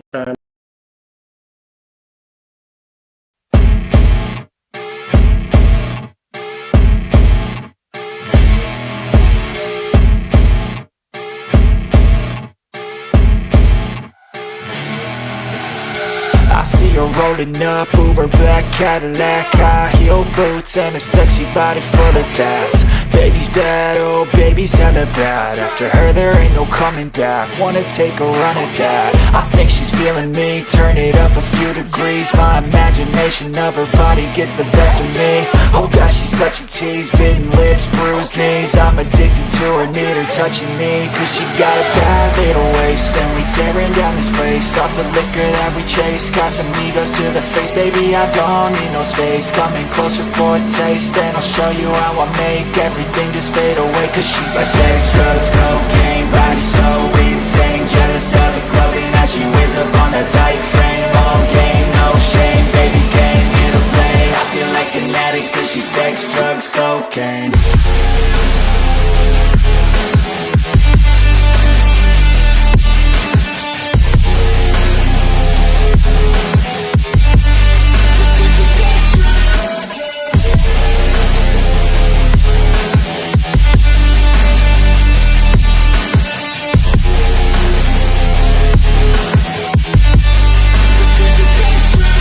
Got a fine little body and her mind's kinda naughty. They say that once you taste it, you cannot replace it. She could get you high, all the dopamine inside triggers fast once she's naked. Her body's a creation.